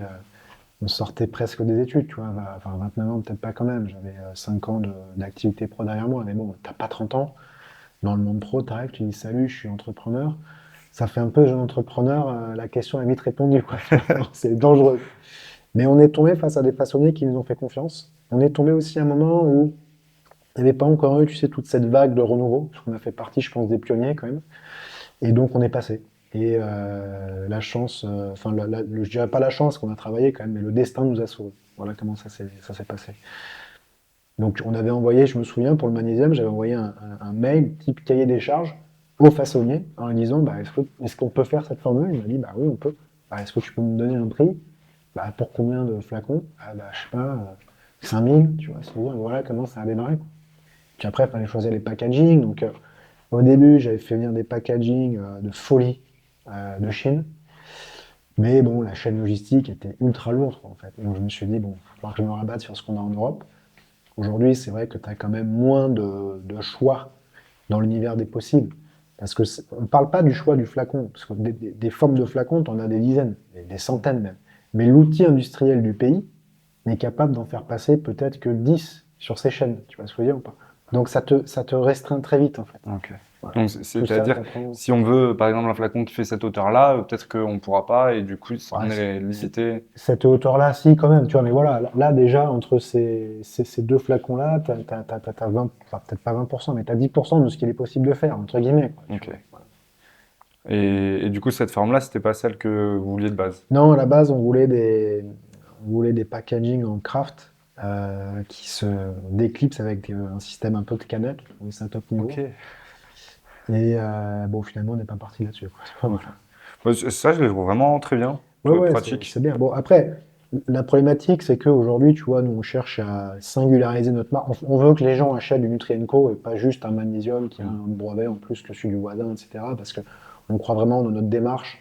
On essaye, et je te remercie parce que tu t'en fais le relais, d'adopter une posture la plus honnête possible, ce qui n'est pas facile parce qu'en France, dès que tu as une activité commerciale, le mec il te dit mais c'est un marchand, pourquoi tu verras qu'on aura des commentaires comme ça, mais c'est un marchand, pourquoi tu l'interviews, etc. Bon, je pense que tu peux être marchand et bien faire ton métier. Tu vois ce que je veux dire? Moi, je consomme mes produits, je t'en ai à la maison, tu vas voir tous les machins qu'il y a partout, quoi, tu vois.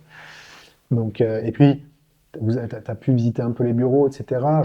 J'espère que quand on rentre, on ressent quand même une émulation, une passion, tu vois. Je pense que les bureaux sont singuliers ici. On a une équipe qui est vraiment motivée et on a réussi à sortir quelque chose dont, à titre personnel, je suis très fier et qui parfois même m'émeut. Tu vois, je me dis, putain, c'est génial, alors, toutes ces personnes avec moi qui portent ce projet. Voilà. Donc, voilà un peu ce qu'on peut dire sur cette démarche. Et vous avez combien de salariés aujourd'hui? Ou de personnes qui travaillent On a 38 salariés. Ok. Et du coup, dans ces bureaux ici? Non, ici tu as à peu près la moitié. On a un entrepôt également parce qu'on gère toute notre logistique. On a en fait aujourd'hui 3 camions de monte.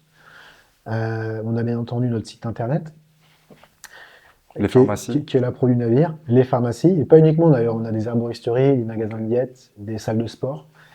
Et on a également toute la partie site partenaire. On est présent sur des parapharmacies en ligne, sur des magasins de diététique, enfin des sites internet de diététique. Voilà, tu vois, on discute avec une grande marque de running pour essayer de rentrer chez eux aussi. Tu vois, voilà, un peu le genre d'approche qu'on peut avoir. Super. Et donc, ça a été compliqué pour vous aujourd'hui d'arriver à ce stade-là? C'était quoi les... Le plus dur, c'est. Alors là, on rentre un peu dans les confidences. Je pense que le plus dur, finalement, c'est que c'est un marché où il y a très peu de barrières à l'entrée. Tu peux assez aisément copier le marketing de l'autre. Et mon équipe en a souffert, entre guillemets. D'ailleurs, ça continue. Je continue à avoir des gens qui débarquent dans mon bureau. Putain, t'as vu, lui, il a fait un C'est-à-dire, copy-paste ils de font machin. vraiment les mêmes... C'est pas. Enfin, ça ressemble beaucoup à votre design, Ça va ça. ressembler, ça va s'en rapprocher. Bon, moi, quand tu remontes en 2020, 2021, quand tu as commencé à avoir cette effusion avec le Covid, ça m'affectait. Aujourd'hui, je m'en fous. Mais aujourd'hui, j'ai une problématique, c'est de me dire comment je parviens à ce que cette caractéristique de notre marché ne freine pas le développement de Nutrienco. Et justement, la fiabilité, donc le côté prouvé que ce qu'il y a sur l'étiquette est bien ce que tu as dans la gélule, je veux en faire l'un des chevals de bataille de la marque. Parce que ça, je pense que il y a de très belles marques, hein, on n'est pas la seule, hein, mais il y en a qui copient. Je pense que ces marques-là, dès qu'il faudra passer à la caisse, parce qu'une analyse, ça coûte de l'argent, Mm. elles nous suivront moins, je pense. Voilà. Et donc, ça permettra d'être l'un des axes qui nous permet de nous affirmer. Donc, ouais, ça a été un peu dur, mais après, bon, si je suis toujours là, moi, après 8 ans d'activité, c'est que j'ai trouvé plus d'éléments positifs. Tu vois, par exemple, là, de développer le multivitamine, entre guillemets, un peu de mes rêves, à 50 balles, qu'on va réserver, bah, si tu veux, à nos ambassadeurs, mais également à nos top 100 clients, bah, c'est sympa, quoi, tu vois ce que je veux dire, parce que vraiment, on ne pouvait pas se le permettre. Aujourd'hui, on peut faire ça, et quand tu développes un truc comme ça, c'est sympa. Autre élément que j'adore dans le métier, c'est de rencontrer des gens qui sont passionnés de nutrition. Parce qu'en fait, en France, on a globalement un retard par rapport aux pays anglo-saxons, par rapport à l'Italie, etc.